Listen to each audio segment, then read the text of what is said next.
Tom Swift circling the globe. Chapter I. A blast of fire. Tom Swift's father folded up the newspaper he had been reading, made a sort of club with it, and banged it down on his desk with the report of a gun. At the same time the aged inventor exclaimed, "I'll wager $10,000 my son Tom can do it." "Yes, sir, Tom can do it. I've got $10,000 that says he can." His face flushed because of the unusual excitement under which he was laboring, but his eyes never flinched as he looked at Thornton Birch, a retired manufacturer of automobiles, with whom Mr. Swift had just engaged in some spirited conversation. "Do you want to take up that little wager, Thorne?" asked Mr. Swift, friendly enough but very determined. "I'm not afraid to bet, Bart," rejoined the other, with a tantalizing smile, "but I don't want to rob you. That would be like taking candy from a baby." "You're right," chimed in Medwell Trace, who was associated with Mr. Birch in business. Both were old-time friends of Mr. Swift's. "Better save your money, Bart," he added, with a chuckle. "Don't worry about my money, Med," snapped out Mr. Swift, who, in spite of his age, seemed to have plenty of pep. He went on, $10,000 won't break me if I lose it, but I'm not going to. I say Tom can do it, but my saying so doesn't seem to make you believe it. They say money talks, so I'm going to let mine do a little conversing for me. I say again, I'll wager you $10,000 that Tom can do it." "Bless my fountain pen, but I agree with you, Bart," exclaimed Wakefield Damon, an eccentric friend of Tom and his father. "If anybody can turn that trick it's my friend Tom." "But be reasonable," suggested Mr. Trace. "Granting that Tom Swift has some speedy machines and that he has made good with them in the past, he hasn't a piece of apparatus now capable of speed enough and varied activities enough, to enable him to make that trip in the time you are claiming he can do it in, Bart. It's impossible." "I say it isn't impossible," replied the aged Mr. Swift. "And to show I'm in earnest I'll wager a second $10,000 with you, Medwell Trace, that Tom can complete the journey inside of the time mentioned." "Better go slow, Bart," advised Mr. Birch, with a smile. "I may hold you to the wager you made with me." "I didn't turn it down." "Why do you go to betting with Med before you close with me?" "I thought I had closed with you," stated Mr. Swift, in some surprise. He had drawn some sheets of paper toward him on his desk and was taking the top off his fountain pen ready to write out a memo of the wager. "What?" cried Mr. Birch. "Are you making a double bet? With Med and with me?" "That's what I'm doing. For $10,000 each." "That's right," and Mr. Swift seemed surprised that anybody should doubt his word. $20,000, murmured Mr. Damon softly. "It's a pile of money, Bart." "I know it is," agreed Mr. Swift. "But I have more than $20,000 worth of faith in Tom. I know he can do it." "That's right. He can," burst out the eccentric visitor. "Bless my bald spot, but I'm almost willing to do some betting myself." "Leave this to me," begged Mr. Swift. "You know Tom pretty well, for you've been on enough queer trips with him more than I have, as a matter of fact. But I want to vindicate him and prove that I believe in him, and I'm willing to do it to the extent of $20,000. "All right. All right," exclaimed Mr. Trace, with a snapping of his fingers. "If you feel that way about it, Bart, put me down for $10,000. I can use that sum very nicely." "If you get it, which you won't," chuckled Mr. Swift grimly. "Not if Tom can help it," echoed Mr. Damon. "Bless my—" But he got no chance to complete one of his odd expressions, for Mr. Swift interrupted with, "Tom doesn't know anything about it yet. I'll have to call him in and tell him and urge him to get busy and invent a new aeroplane or something, for, frankly, I don't believe he has just the proper piece of apparatus yet to do the trick." "Whew," whistled Mr. Birch. "And yet you're willing to bet that Tom can do it." "I know, my boy," said the aged inventor quietly. "Now let's get this straight," suggested Mr. Trace, who had also taken out pen and paper.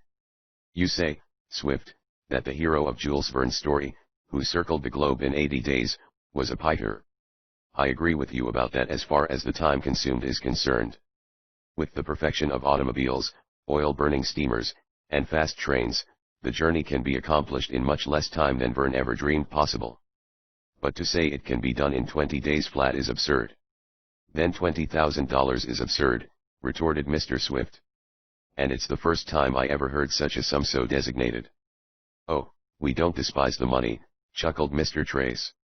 "We'll take it from you willingly enough, Bart, if you are mad enough to persist in this wager. If you had said 30 days you might be within the bounds of reason." "Considerably nearer the truth," agreed Mr. Birch.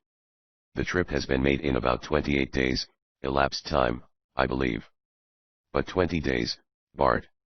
"I say Tom will circle the globe in 20 days flat, doing it actually within 20 days, interrupted Mr. Swift.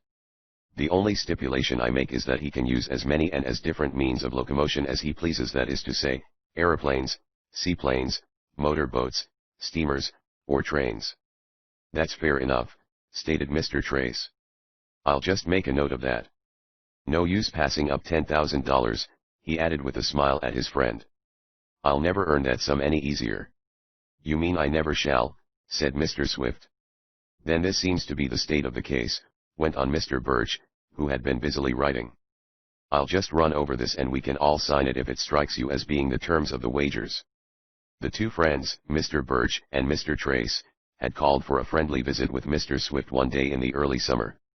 Some time before, Tom and his father had turned out some machines for these two men in their big shops, and in this way a firm friendship had been started. Mr. Damon, who lived in the neighboring town of Waterford, had been passing the Swift works and had stopped off for a chat. In some way the conversation had turned on a recent globe-circling event of some United States naval airmen, who had made what was considered good time. "But Tom can beat that," Mr. Swift had said. "Tom can circle the globe in 20 days flat." "What in?" asked Mr. Birch incredulously. "There isn't a machine made that can do it. Tom's working on a new machine now," his father had said. "It's a secret, but I don't mind mentioning it to you old friends. I haven't heard him say it is to be used in a globe-circling event, but from what he has told me of it I'm sure it will make fast time, and I'm willing to bet he can put a girdle around the earth, not quite as quickly as Puck, but in 20 days. "You mean that he will use the same machine all along the route?" asked Mr. Trace. "Why, that's impossible." "Not impossible," said Mr. Swift. "Tom's new machine is going to be capable of traveling in the air, on the land, or in the water. I mean on the surface of the water, not a submarine. That would be a little too much. But when I say I'll wager $10,000 that Tom can circle the globe in 20 days, I don't want to tie him down to this one machine. Something might happen to it. If you gentlemen take my bet, it is with the understanding that any machine or machines may be used. The one condition is that Tom, himself, personally, shall complete the girdle of the earth in twice 10 days. "It can't be done," declared Mr. Birch. "Never," asserted his friend. "If anybody can do it, bless my keyring, Tom's the boy," voiced Mr. Damon. So the wagers had come to be laid. Mr. Swift had spoken at first rather rashly and in the heat of excitement. But he was not one to back down, and he listened to the reading of the simple agreement which Mr. Birch wrote out. "Item," droned the retired manufacturer as he scanned his paper, "a wager is entered into this 3rd day of June to the effect that if Tom Swift can circle the globe inside of 20 days, actual time, in any machine or machines of his own or any make, then I, Thornton Birch, and I, Medwell Trace, agree that we will each and severally pay to Barton Swift the sum of $10,000. If, on the other hand, Tom Swift fails to circle the globe inside of 20 days flat time, then the said Barton Swift will pay each and severally to the said Birch and Trace the sum of $10,000. "Suits me," exclaimed Mr. Trace, after a moment of thought. "That's my understanding of the wagers," assented Mr. Swift. "Then we'll all sign this," suggested Mr. Birch, "and Mr. Damon can put his name down as a witness and also keep this agreement. There is no need of putting up any money among gentlemen," he added, and this was assented to. "What about a time limit?" asked Mr. Damon. "I mean the trip ought to be undertaken and finished within a stipulated time." "We'll say 6 months from now," suggested Mr. Birch, and, there being no objection, this was written in. One after another the four signed, Mr. Damon finally as a witness. Hardly had the last of the fountain pen ceased scratching than there was reflected across Mr. Swift's private office a flash of fire, followed by a dull, booming sound that seemed to shake the whole building. "An explosion," cried Mr. Damon, and from without, while the men looked anxiously at one another, a voice cried, "The works are on fire. They've been blown up. The works are on fire." Chapter 2. Tom accepts. Pausing only long enough to lay aside the pens they had been using to sign the strange agreement, Mr. Swift and his friends rushed from the private office of the aged inventor where the talk had been going on. Silence had settled over the great Swift plant following that booming explosion. But the silence was quickly broken by voices calling. Fire! Fire! Fire! Bless my insurance policy, something has happened, gasped Mr. Damon. This was so obvious that no one took the trouble to agree with him. I hope nothing has happened to Tom, exclaimed Mr. Swift. As the four rushed out they were met by Eradicate, an old colored man, a sort of family retainer, who was limping along, trying to forget his rheumatism long enough to keep pace with a veritable giant of a man who, with Eradicate, was rushing to tell Mr. Swift the news. Master's shop him go boom, roared Koku, the giant whom Tom had captured during one of his strange trips. I seen it same as he did, cried Eradicate in his quavering cracked voice. Massa Tom's office done catch fire, he added. That's bad. Mr. Swift murmured, as he looked toward the part of the works where his son had his own private place for experiments and tests. A pall of smoke hung over it. While Tom's father and his friends are rushing to do what they can to rescue the young inventor, something about the hero of the story will be told to new readers of the series. Tom Swift lived with his father in their beautiful home in Shopton, a town in one of our eastern states. Tom's mother had been dead some years, and Mrs. Baggert was the housekeeper, and a veritable second mother to the young inventor. For Tom was an inventor, like his father, and in the first volume of the series, entitled Tom Swift and His Motorcycle, it is related how he bought Mr. Damon's smashed machine, improved it, and turned it into one of the speediest things on the road. Tom had many adventures while doing this, as he had while in his motor boat, his sky racer and other machines by which he ate up time and distance as set forth in the various volumes. It was on one of Tom's journeys to unknown lands in a machine of the air that he had brought back Koku, one of a race of giants, and since then the big fellow had faithfully served Tom Swift. Just before the present tale opens, Tom, as related in the volume just preceding this, entitled Tom Swift and His Airline Express, had perfected an aeroplane that could pick up a coach, something like a Pullman car, and bear it quickly through space. Tom established an airline service across the United States, dividing the journey into several laps, picking up different coaches in Chicago, Denver, and San Francisco. He succeeded after battling with unscrupulous men who sought to hamper his efforts, and he also succeeded against a financial handicap. When almost doomed to failure, however, Tom saved a millionaire, Jason Jacks, from death in a runaway accident, and out of gratitude Mr. Jacks loaned Tom the money to complete and perfect his airline express. The odd machine, an airship with a detachable car, met with favor, and from the proceeds of it Tom and his father gained large sums. Then, running true to form, the young inventor looked for a new world to conquer and turned his attention to a machine he hoped would move rapidly over the land, like a racing automobile, in the air, like an aeroplane, and on the water, like a motorboat. Tom had practically completed his plans, and work on the new apparatus was well underway when the visit of Mr. Birch and Mr. Trace occurred, resulting in Mr. Swift's rather rash wager. I guess I'm likely to lose before Tom even has a chance to try, mused Mr. Swift as he hurried on toward his son's private workshop. If his place is blown up, he may be blown up with it. A pall of smoke hung over that part of the works, and it was impossible to see what really had taken place. Men were running from other parts of the plant, and the fire alarm was clanging. Tom and his father had mapped out a plan for their own private fire company, since the city engine house in Shopton was too far away to be depended on and the Swift plant covered a large space of ground. In this plant many machines, not all of Tom's invention or his father's, were turned out and scores of men were employed. Many of these, realizing the danger as soon as they heard the explosion and listened to the clanging of the fire bell, realized what portended and rushed to their stations. Some hurried toward Tom's own particular part of the shop with chemical apparatus, others dragged lines of hose into which the water would soon be turned. I hope this is nothing serious, voiced Mr. Trace. Bless my spectacles, it looks bad enough, fairly shouted Mr. Damon, pointing to the thick pall of black smoke. The whole place is gone, I guess. However, it was not quite so serious as that, and a moment later, when a puff of wind blew aside the dark vapor, it was seen that Tom's small, private experimental building was standing intact. Smoke was pouring from several windows, however, and the shattered glass told its own story. But the smoke was lessening, and this seemed to indicate that the fire was not increasing. As several of the workmen, bearing portable chemical extinguishers, hurried into the building. Mr. Damon pointed to a plot of grass beneath one of the windows that, Mr. Swift well knew, was the place where Tom had his desk. "There's your boy, now," said the odd character. Mr. Swift caught his breath sharply, for he beheld the prostrate form of Tom stretched motionless on the sod. "That's bad," murmured Mr. Birch softly, and he had it in mind to tear up the wager agreement as soon as possible. "Ho, Massa Tom," yelled Eradicate in his high-pitched voice. "I save you." But Koku also had a desire to be of service to the master who had been so kind to him, and he likewise pressed forward. There was a look of pain, grief, and anxiety on the face of Mr. Swift, and his friends were about to murmur some words of sympathy, for it looked as if Tom had been killed, when suddenly that young man stirred, put his hand to his head in a dazed fashion, and then sat up.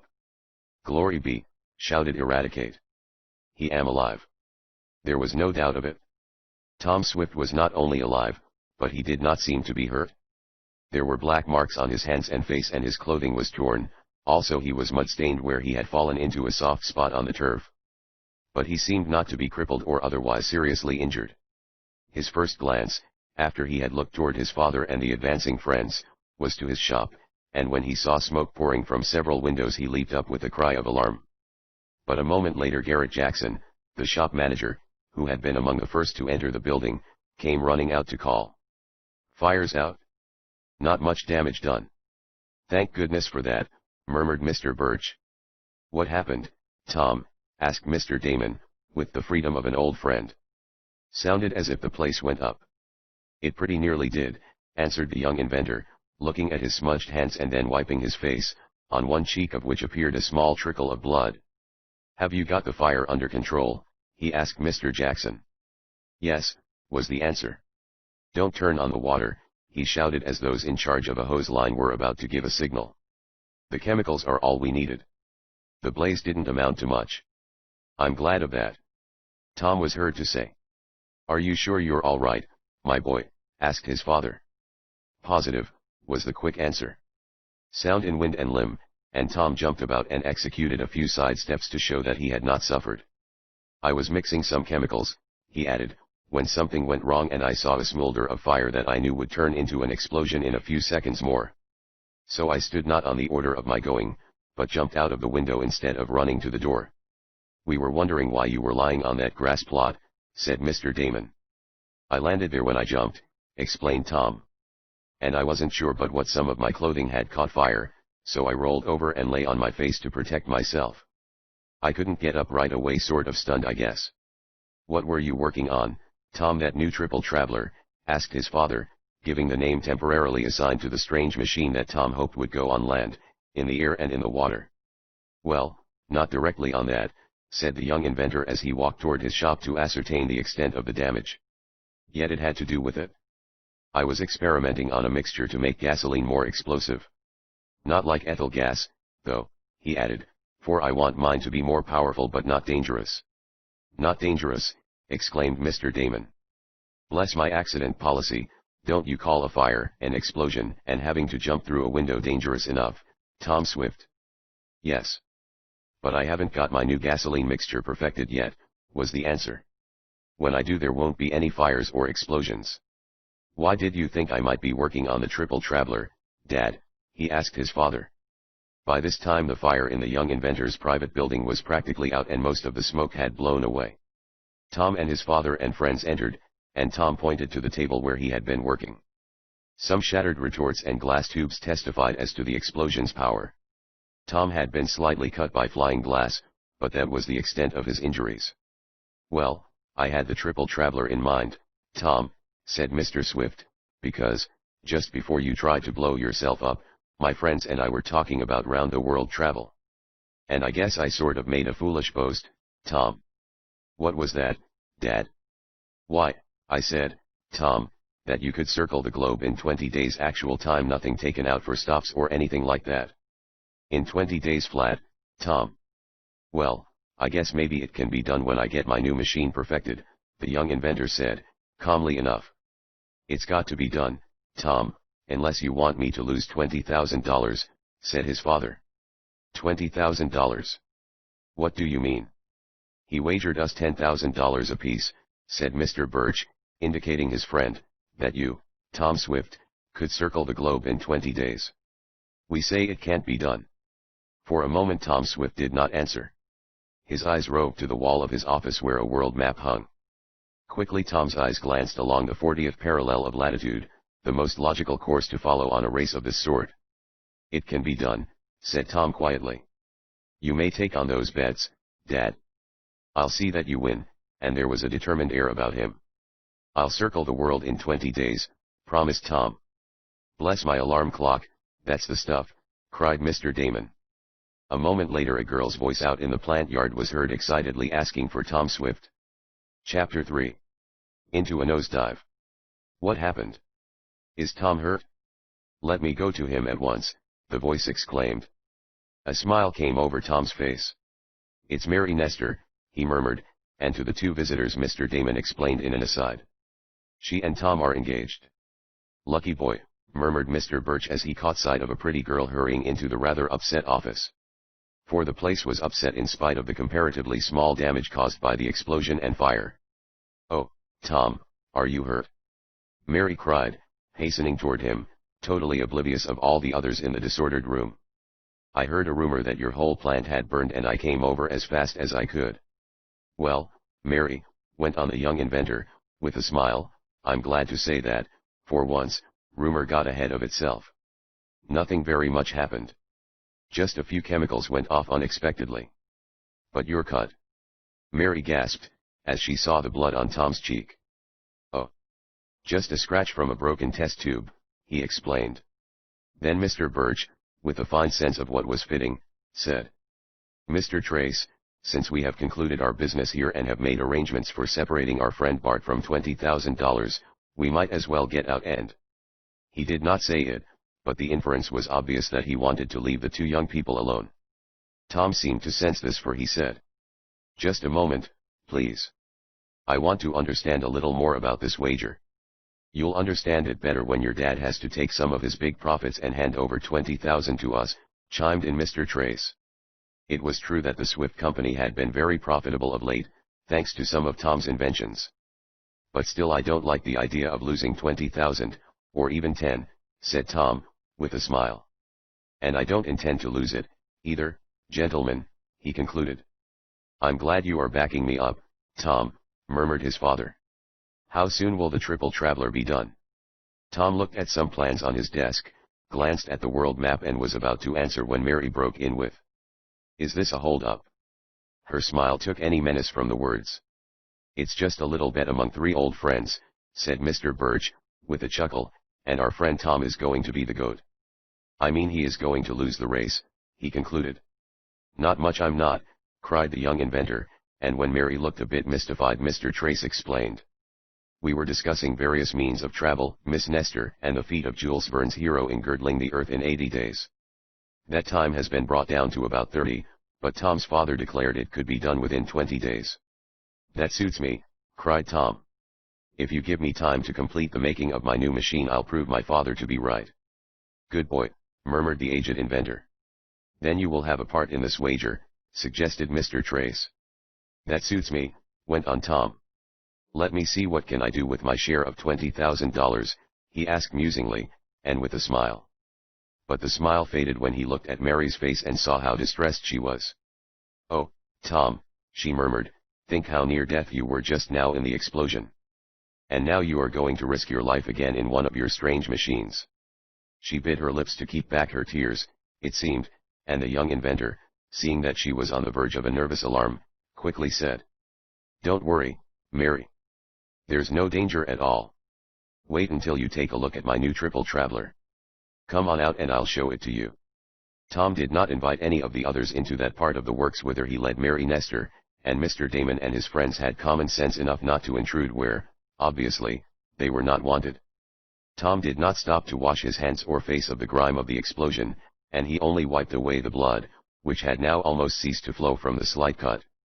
He led the girl into a large building, the doors of which were carefully locked, and when Mary's eyes had become accustomed to the gloom she saw a dim shape of something which seemed to have the elongated body of a boat, beneath which were sturdy wheels and above which were stretched big wings like those on an aeroplane, with two rear propellers.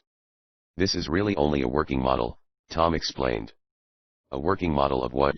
Inquired Mary. Well, the triple traveler is all we call it at present, Tom answered. As you see.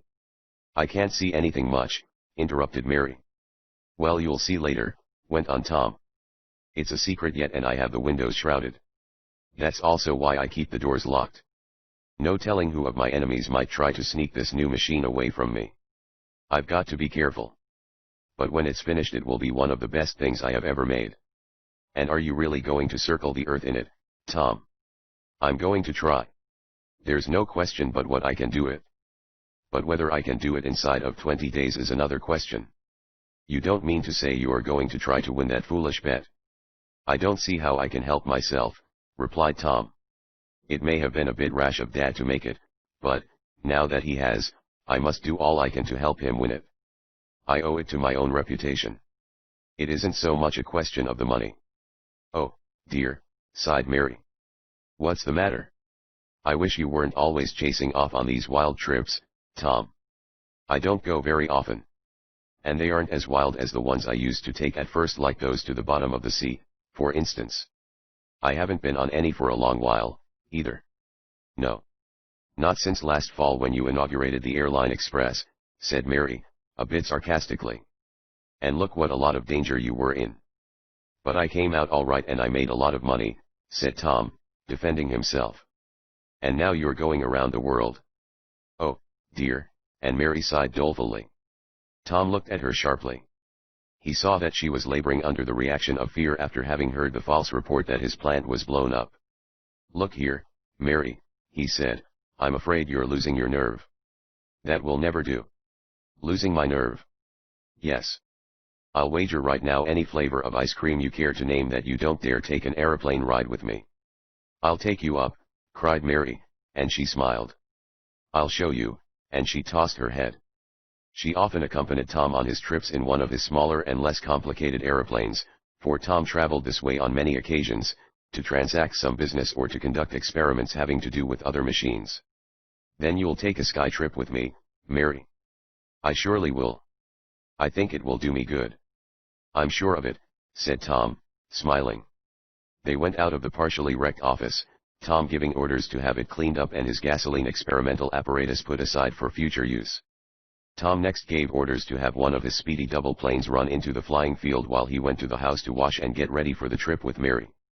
Then he added his name to the signatures on the bet agreement, and said inside of 6 months from the present time he would start to circle the globe. Mr. Swift, who had somewhat regretted his rash action, was all smiles now, for he had great faith in Tom. Of course $20,000 won't break us, Tom, he confided to his son as the latter was putting on his leather flying helmet and getting one ready for Mary, together with a leather jacket. But, at the same time, I'd like to win it. Same here, Dad, echoed Tom. And we will, too. In a short time the little plane, which would carry only 2, was in readiness. The motor was tuned up and Tom and Mary took their places in the double cockpit, where the girl sat beside her sweetheart. It was a type of plane perfected by Tom. Where to, Mary? Asked Tom, as he looked over the controls.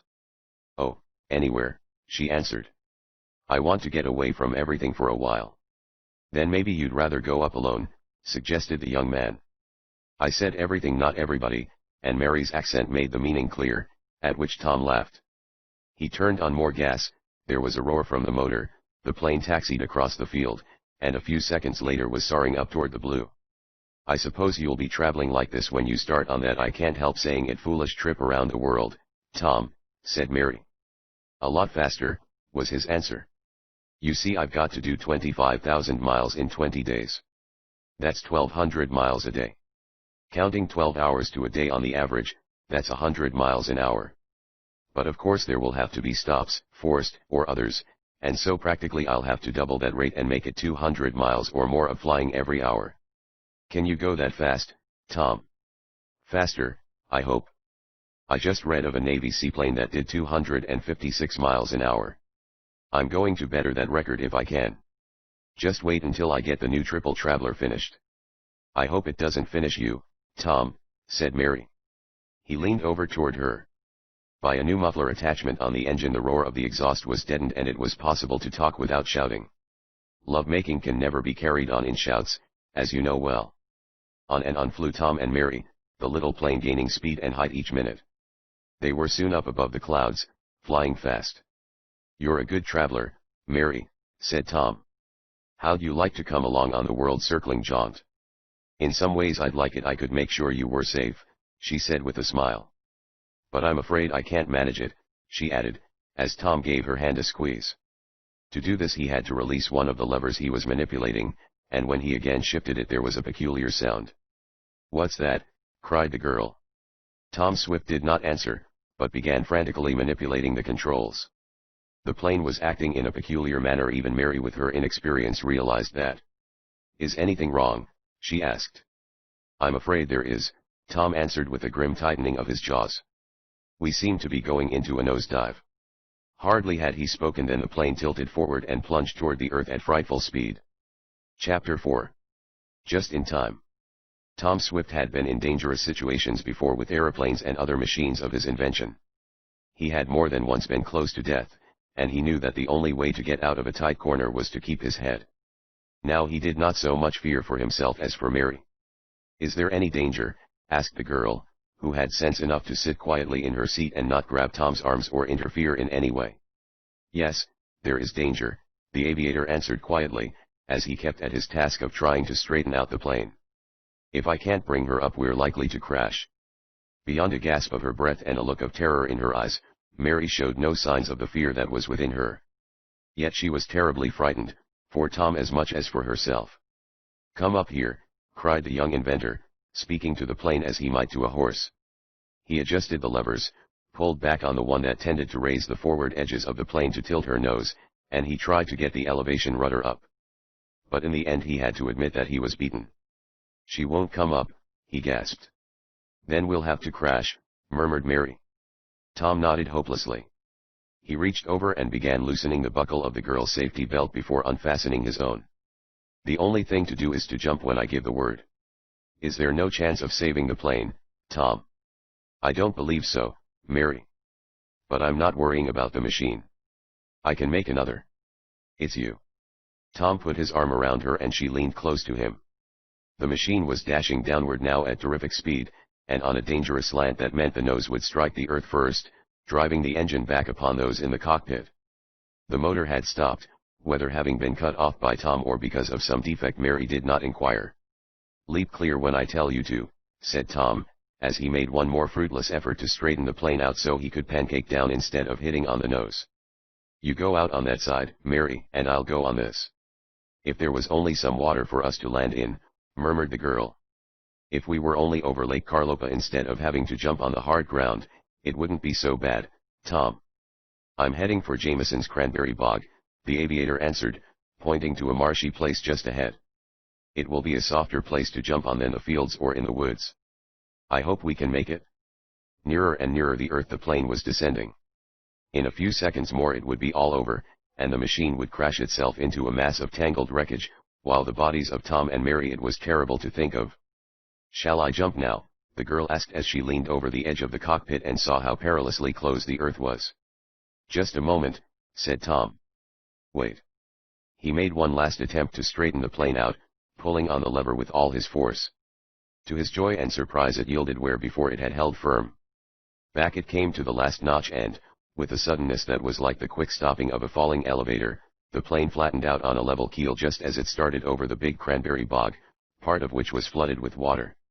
"I leveled her out," cried the young man. "There's a chance now that we can make a three-point landing and save ourselves." The plane, however, had acquired terrific speed during her dive, and was going much faster than would have been the case had she been driving along under the power of the motor and on a level. In this latter case Tom could have eased the machine down gently. As it was, they were going to strike the ground while going at terrific speed. Though in their favor was the fact that they could now hit the earth at a long slant instead of at an acute angle. "Shall I jump?" asked Mary, who was closely watching her lover. "No," he cried. "Sit tight. Maybe we can do it." He was making some adjustments to the wings and tail rudder. The controls had jammed just when they were most needed, but they had now suddenly loosened up in as strange a manner as they had tightened, and this gave Tom Swift his chance. He looked down, picking out the best possible spot for a landing, since he could now steer the plane somewhat. The spot he picked was where the water was deepest over the cranberry bog. The plane was not fitted with pontoons for landing on water, and doubtless the undercarriage was going to be greatly damaged in the fall. But, other things being equal, a fall into water in an aeroplane is less harmful to the occupants than a landing on the hard ground. With steady hands and clear eyes that sought for the most advantageous spot, Tom guided the almost unruly craft. It was now within a few hundred feet of the earth, and a couple of seconds more would tell the tale. Aside from the rushing of the wind past them, causing a roaring noise in spite of the helmets they wore over their ears, there was silence in the plane, for the motor was still dead. Amid the silence Tom heard some voices shouting below him. He wondered dimly who could be calling, but guessed it was some autoists on the highway that bordered the cranberry bog. They're going to see something they didn't count on, thought Tom grimly. Stand up, Mary, when I give the word, said Tom to her as he leaned over the edge of the cockpit and looked down. His gaze took in a small automobile racing along the highway toward that part of the bog where he hoped to land. Stand up? What for? Asked the girl. Shall I have to jump after all? No, but by standing, instead of sitting, the shock of landing will be less, Tom said. Get ready now. His eyes were measuring the distance. In 3 seconds more, he calculated, the plane would crash into the bog of mud and water. But it would crash on a nearly level keel instead of on its nose, in which case nothing, in all likelihood, could have saved the occupants from death. Up, cried Tom sharply, and he and Mary rose in their seats, clinging to each other. An instant later the plane hit the ground with terrific force, but fortunately in the middle of a soft spot of mud and water which greatly reduced the shock. As it was, the jolt knocked Tom and Mary down, stunning them as they were crushed back into their seats, so that for a few seconds after the forced landing they did not realize what was happening. Mary was the first to recover her senses. She struggled to a position where she could look over the side of the cockpit and at once cried. Tom! We're sinking! We're almost submerged! By this time the young inventor had aroused and, pulling himself to the edge of the cabin space, he glanced over. We're in a bad hole, he exclaimed. He learned later that the plane had gone down in what was virtually a quicksand in the cranberry bog, a place shunned by all who knew its dangers. What's to be done, Tom? Cried Mary. We got out of the nosedive just in time, but if we're going to sink in this bog it will be just as bad, though not so quick. She saw, in fancy, a slow, terrible death by suffocation in the mud and water. Let's jump out and try to wade to solid ground, she went on. No. No. Don't do that, yelled Tom. It would be sure death. The plane will hold us up for a time, perhaps until help comes. Where will help come from? Asked Mary. No one knows we are here, Tom. Before he could answer there came the sound of shouting voices and the tooting of an automobile horn from somewhere in the distance. Maybe that's help now, Tom said. But they've got to hurry, he added grimly. We're sinking fast. Chapter V. The Air Monarch. Rapidly the small plane settled in the mud and water. It was down almost to the edge of the cockpit, and Tom was about to advise Mary to climb out and up on the upper surface of the wings, which he, likewise was going to do, when shouts over to the left attracted the attention of the two. A couple of men, automobile mechanics to judge by their grease-soiled garments, stood on the edge of the bog, waving their hands. Hold fast, the taller one urged. We'll get you in a minute. You can't come out here. Tom shouted back. It's a regular quicksand. You'll get in yourselves. There's some sort of a boat here, said the other man. We're coming out in that. A boat. Then they'll save us, gasped Mary. Maybe, returned Tom grimly. He did not understand how a boat could be propelled through that bog, which was more like thick, slimy mud than it was water. The two men disappeared behind a screen of bushes, and Mary cried. Oh, they are leaving us. But the reassuring shout came back. We'll be there with the boat in a minute. By this time the thick, muddy water, quicksand in solution it was, began seeping over the edge of the cockpit. Tom was helping Mary to climb up to a dry place, back on the fuselage of the machine, when out of the underbrush the two men emerged, pushing, by means of poles, a low, broad, flat-bottomed punt, which was so broad of beam that it did not sink in the swamp. We'll have you off in a minute, called the shorter of the two men encouragingly. By dint of hard pushing they worked the punt to the side of the stranded and bogged aeroplane, and Tom and Mary lost little time in getting into the safer, if less picturesque, craft. "Will it float with all four of us in it?" Tom asked anxiously. "I guess so," the tall stranger said. "But it will be slow work poling back to solid ground." "Sorry we can't save your bus, mister," remarked the other. "Don't worry about the plane," was Tom's answer. "There are more where that came from. And I may be able to save it at that." "It would take a tank to yank that bus out," said the short man. "What do you know about tanks?" asked Tom, as he took up a pole from the bottom of the punt and helped the two rescuers push the craft toward the solid point of land whence the welcome hails had come. "I used to manicure one on the other side when we had the big fuss," was the answer, and Tom knew the man had been in one of the ponderous tank machines of the World War. "I hate to leave that bus," sighed the tall man, with a look back at the now almost submerged plane. "She's pretty, but you had some trouble, didn't you?" he asked. "Sounded to me like your motor died on you." "It did," admitted Tom. "And I couldn't straighten out." "She was nose-diving when my buddy and me saw you as we were riding along in our machine," went on the tall man. "Nose-diving is right," conceded Tom. "But I got her straightened out just in time." "But not enough to zoom up," went on the other, and Tom was sure the man knew whereof he spoke. "You've run a bus?" asked Tom. "In France," was the sufficient answer. By this time the punt had been poled through the mud, water, and quicksand of the cranberry bog far enough so that all danger was past. It was shoved against the point of land on which the two men had run out as they leaped from their auto, which they said they had left back on the highway. "Well, I guess you'll be all right now," remarked the tall man as Tom and Mary got out of the punt. "Yes, thanks to you," said the young inventor. "If we can drop you anywhere in our flivver," went on the short man, "we'll do it." "If you can take us to the Swift plant," said Tom, "it will be a great accommodation." "We'll do that," said the short man, as his companion made the punt fast to a stump. "That Tom Swift is the big inventor, isn't he? Do you know him?" "Slightly," was the answer, with a smile. "This is Tom Swift," exclaimed Mary, unable to resist the opportunity. She indicated Tom. "You are," gasped the short man. "Gee," exclaimed his tall companion. "I happen to be," replied Tom. "And if you will leave us at my plant and come in so that I can thank you properly for what you did." "Ah, forget it," snapped out the short man. "We don't want any thanks." "You'd do the same, wouldn't you?" "Of course," said Tom. "But—" "Forget it," said the other again. "At least tell me who you are," begged Tom, as the two led the way to where they had left their small touring car. "I'm Joe Hartman," said the tall man who had admitted he was an aviator in the World War. "And when I hear anybody yell for Bill Brinkley then I come and get my chow," added the short chap whimsically. "This is my friend, Miss Mary Nestor," introduced Tom, and the girl held out a hand each to the two mechanics. "All oil and grease," apologized Brinkley, putting his hand behind his back. "We work in a garage at Waterford," he went on in explanation. "And we'll gum you all up if we shake hands," added Joe Hartman bashfully. "As if I cared," exclaimed Mary, and she insisted on grasping their oil-begrimed palms in a warm pressure. "I want to thank you, too," she said as she told where she lived, begging the two to call and see her father and mother. "If you fellows work in Waterford, maybe you know Mr. Wakefield Damon." Tom added. "Guess not," admitted the short man, while his companion shook his head in negation. "We haven't worked there very long," he went on. "Just now we had to deliver a repaired car in Shopton and we two went together.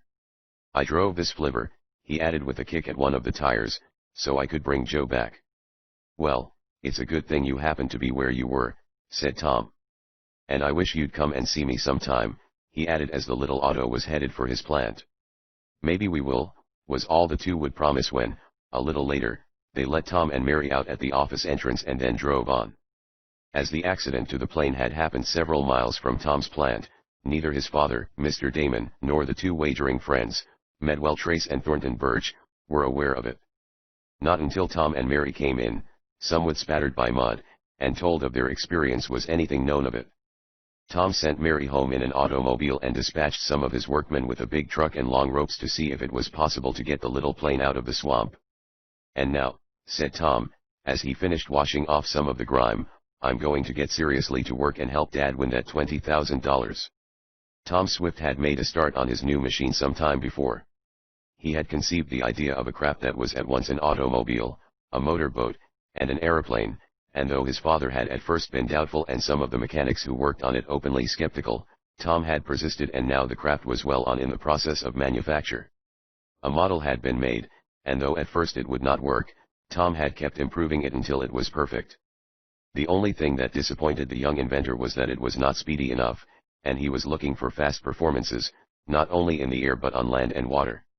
I've got to use a more powerful gasoline, he decided, and he was experimenting on this fluid when the explosion came. Luckily, little damage was done, and 3 days after the fire Tom's office had been repaired and he was hard at work again. "What are you going to call it, Tom?" asked Ned Newton, the young former bank cashier who was a close friend of the young inventor and, of late, treasurer and one of the managing officials of the Swift Company. Ned was in Tom's private workshop looking at the strange device. "Well, I did think of calling it Monarch," was the answer. "The Air Monarch might not be such a bad name, if it does what I think it will do." "When will you know?" Ned asked. "In a few weeks. I'm going to rush work on it, now that Dad has made his wagers. I've got to help him win that $20,000. "Do you think you can?" asked Ned. "I'm going to," declared Tom, with conviction. "Take a look at the Air Monarch, Ned, and see what you think of her as far as I've gone." "Looks pretty good," admitted the young treasurer. "What's that for?" and he pointed to a small door in the rear of the machine, a door under the tail rudder. "That's where the propeller is concealed," was Tom's answer. "Look and you'll see how it works." He pulled a lever, the door slid back, and in a tunnel-shaped compartment was a large, 3-bladed, bronze propeller. "That's for use when running on the water," the inventor explained. "How does it run on land?" inquired Ned. "Like an automobile." "Not exactly," Tom said. "The same propeller that sends the craft through the air sends it along on the ground. Just as an aeroplane taxis across the field before mounting, you know. By keeping the tail rudder depressed I prevent the machine from rising, and it moves over the ground, though of course not as fast as in the air." "There is no direct drive on these wheels then?" asked Ned, pointing to 4 strong wheels on which the machine rested and on which it would land after making a flight. "Oh, yes, I can drive the car on the ground by gearing the motor directly to the wheels," said Tom. "But I can't get much speed that way, though I do get a lot of power.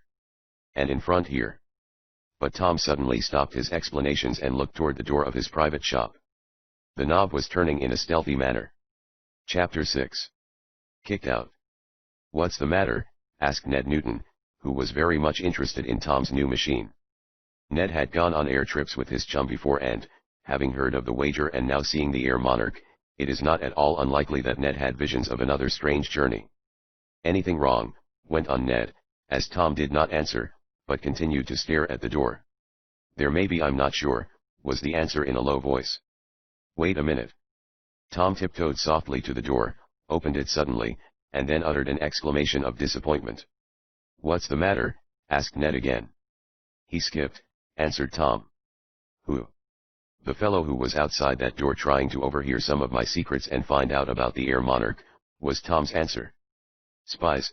exclaimed Ned. "That's about it. Ever since I first started on this new idea and began work on the model and the craft itself, I've had a sneaking idea that I'm being spied upon. I am sure of it now. Somebody was listening at the keyhole, but they heard me coming and skipped." "Who is it?" asked Ned. "That's what I've got to find out. Keep quiet about this, and I'll set a trap." Then the two friends went to a far corner of the room, out of all possible range of the door, and talked for a long time. The next few days were busy ones in the shop of Tom Swift. Now that his father, by his rashness, had committed his son to the attempt to circle the earth in 20 days, the older inventor was as enthusiastic over the matter as was Tom himself. "I'll help you get the Air Monarch finished, Tom," said the old man, "and then you can start. I'm not going to have Birch and Trace crowing over me." "They won't crow, Dad," said Tom, with a smile. "I'll win that money for you." In order to hasten the completion of the Air Monarch, men who were in other shops controlled by Tom and his father were taken off their work and put to finishing the Triple Traveler. All who were admitted into the shop where the big new machine was housed were sworn to secrecy. The new machine was like a large aeroplane, but with an enclosed cabin something like the European airline Deluxe Expresses. Built like a Pullman car, only lighter, the cabin of the Air Monarch afforded sleeping berths for 5. When not in use the bunks folded up against the wall, thus making an observation room. There was a combined dining room and kitchen where meals could be served. The motor of the craft was abaft the living quarters, thus keeping the sleeping compartment free of gasoline fumes. The Air Monarch was of the pusher and not the tractor type of plane. Extending over the cabin, and out on either side was the big top plane. There was another plane below this, and from the lower one extended the long tail which carried the rudders, one for directing the craft up or down and the other to impart a lateral motion. The body of the craft was something like a seaplane, staunchly built to enable it to travel the surface of the ocean if need be. And, as already explained, there were 4 sturdy wheels on which the Air Monarch could roll along the ground. These wheels could be geared directly to the motor, as are the wheels of an automobile, or by using the air propeller the craft could be sent along as an aeroplane taxis across its starting field. The housed propeller for use in water has already been mentioned. To such good advantage did Tom Swift set his men to work that 4 weeks after the laying of the wager the Air Monarch was completed except for the fitting up of her cabin and the taking aboard of supplies. "The motor's the main thing, and that's completed and installed," said Tom to Ned one evening. "Does it work?" asked the financial representative of the firm. "It sure does," was the enthusiastic answer. "Tried it on a brake test this afternoon and she did a little better than 2700 r.p.m. "Hope that doesn't mean rest in peace," chuckled Ned, who was not versed in mechanics. "R.p.m. stands for revolutions per minute," Tom explained.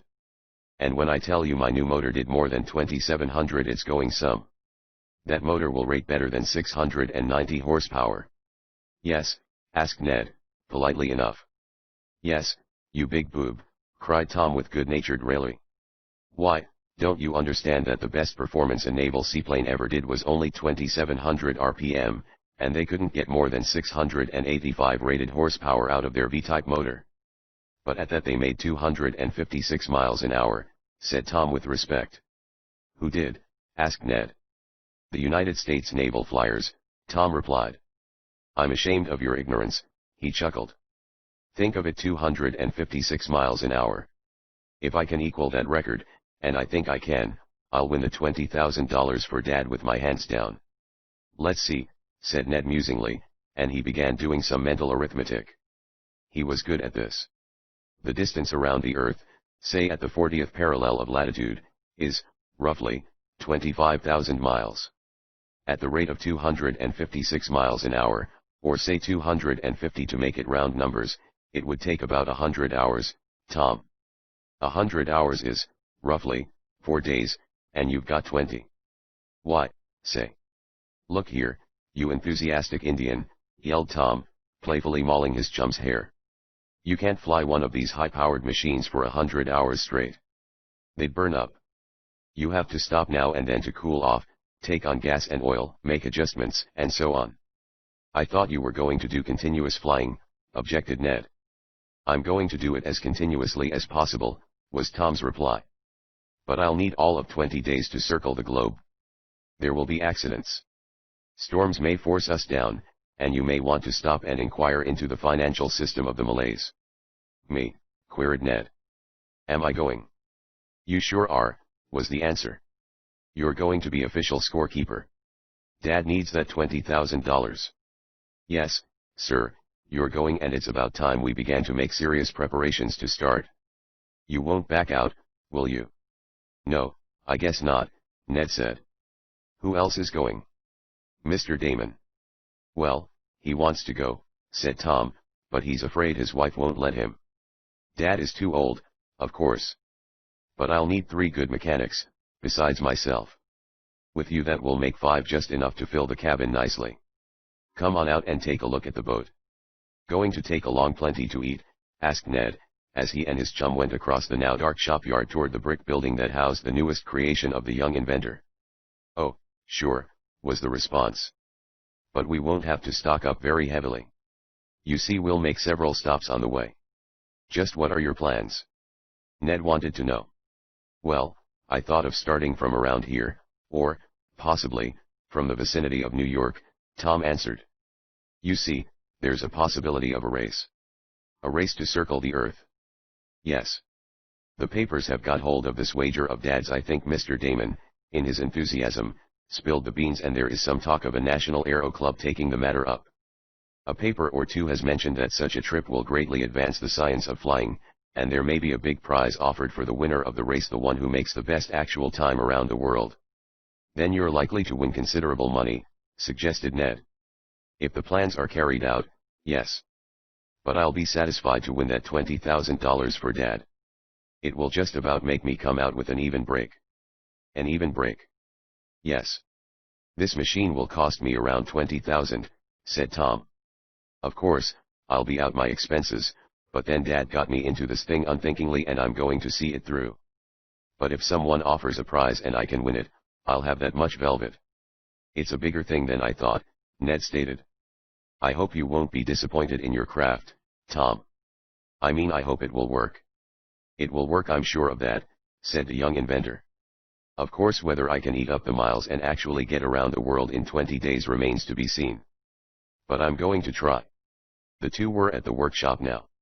It was shrouded in darkness, for the day's labor was over.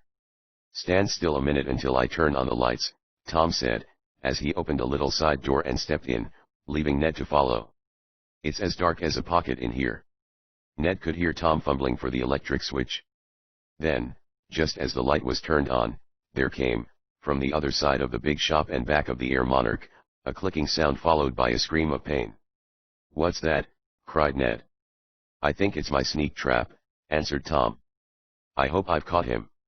In an instant the shop was flooded with light, and Ned followed Tom on the run around the big Air Monarch, which occupied most of the space. A moment later Ned saw Tom spring upon a man who was caught by one leg in a curious wooden trap, the smooth jaws of which had clamped around the intruder's ankle. Help! Help! Screamed the man, for such he was, a burly, ugly, lowering chap dressed in the greasy clothes of a mechanic. You aren't hurt, said Tom, pausing in front of the captive and eyeing him. I set that trap there to catch anyone who came in here unauthorized. It isn't meant to hurt, just to hold you fast. And I've got you, Cal Hussey. Got you good. Let me out of here, snarled the man, trying, without success, to free his foot. I will in a minute. But first I'll find out if you have taken anything, Tom said coolly. Here, Ned, search him, he called to his chum. Then, while Tom deftly caught Hussey's hands in a loop of rope drawn tight, Ned went through the intruder's pockets. Aside from some personal effects, the search revealed nothing. You let me go, snarled the man, with an evil scowl. I will if I make sure you haven't damaged my machine, went on Tom. A quick inspection showed nothing wrong. The motor compartment of the Air Monarch was locked, and Tom knew the fellow had not been in it. Now I'll let you go, said the inventor to the fellow. But I warn you, the next time you step into my trap it will have teeth. Pulling on a lever, Tom opened the jaws of the trap and the man was free to step out. He limped slightly as he walked toward the window by which he had entered, for the spring of the trap was strong. Who is he? Asked Ned as the man started to crawl out. He had cut a pane of glass out of the window, sawed some of the iron protective bars, and gotten in that way. But in walking across the floor in the dark he had stepped into one of several traps Tom had set recently. That is Cal Hussey, explained Tom, watching every movement of the man. He works for the Red Arrow Aeroplane Company, one of my rivals. Evidently they have heard something of my new invention and are trying to find out its secret. But I fooled them. I caught Hussey the first crack out of the box. Yes, you caught me all right, Tom Swift, snarled the man, turning when he was halfway through the window. He scowled and shook his fist at the young inventor.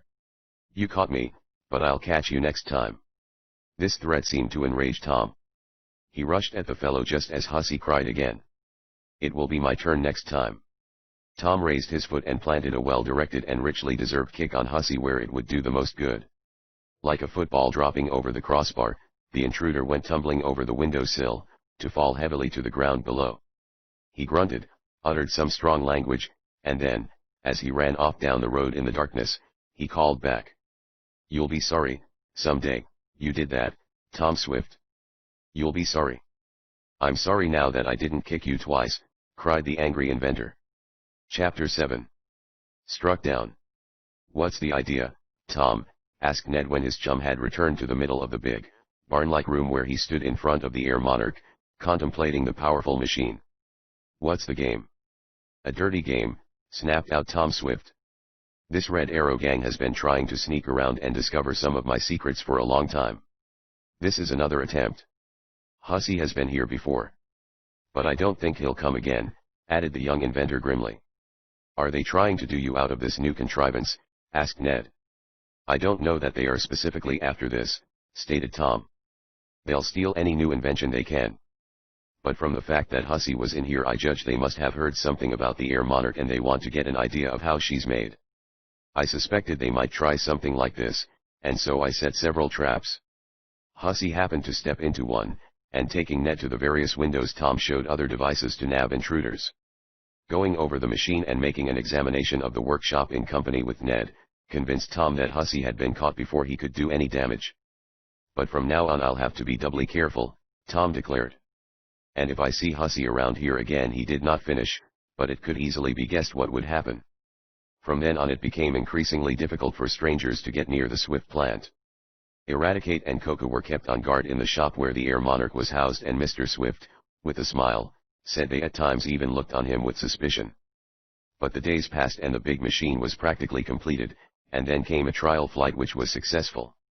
The giant craft took the air like a bird, and though its speed was not quite up to Tom's expectations, he said that with some adjustments he thought it would beat any aircraft he had ever made. On land the progress was necessarily slower, and in the water it was slower still. But even at that the Air Monarch did well, and it could do still better, Tom declared. The machine was taken back to the shop for some final adjustments, and Tom was busy superintending these one day when Ned Newton burst into the building, waving a paper over his head and exclaiming, "Look at this, Tom. Listen to this. You've got a chance to make a fortune." "I sure need it," said the young inventor, with a smile. "This machine is costing a lot more than we'd figured on." "But what's the idea? Has someone left me $1 million?" "No," answered Ned. "But this paper, the New York Illustrated Star, offers a prize of $100,000 for an international race around the world in the shortest actual time. Why, Tom, those are exactly the conditions under which your father wagered with Birch and Trace. Why don't you go in for this?" "Maybe I will," said Tom. "Let's have a look." Eagerly he read the story in the paper, setting forth the terms of the prize offer. They were simple enough. At a date about a month off, any person who wished to contest must start from an aerofield on Long Island. The first person to return to the starting point, after actually circling the globe, would be given $100,000. There were no conditions except that all contestants must prove by documentary evidence, such as having signed statements from officials in various countries, that they had passed through or over them on certain dates. The world must be girdled on a circle of one of its great circumferences, that is the equator, or a parallel not too far above or below it. Or, if a contestant desired, he could circle around a longitudinal line. But as this would mean flying over the North and South Poles, that was practically out of the question. It was assumed that those who took part would travel along about the 40th parallel, as this would keep them over fairly civilized countries for the longest period. Contestants could travel as they liked, in any sort of conveyance, motor car, steamer, train, airship, or submarine. They could change conveyances as often as they pleased.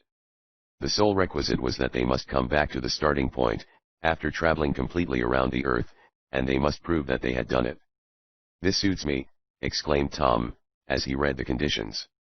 "Then you'll enter for the $100,000, asked Ned. "I certainly will, and I hope to win it. Now this race is going to be worthwhile. If I won the $20,000 for Dad, I'd hardly break even. But if I win the prize, oh boy," and Tom patted the big machine into which his hopes were built. Keyed up to a high pitch by the prospect, Tom hurried his mechanics and helpers to the limit. Not any too much time was left to enter the Illustrated Stars contest, and within a few days Tom Swift's entry had been formally sent in and acknowledged. Each succeeding day's issue of the paper gave Tom and Ned news of the event, and one day Tom pointed to an item in the general story. "The Red Arrow people are going to try for the prize," he said. "They're going to fight me. That's why Hussey was sneaking in here, I guess. They wanted to see if they could add anything to the aeroplane they are going to enter." "Are they going to try in an aeroplane?" asked Ned. "So it says here. It doesn't mention any boat or automobile auxiliary."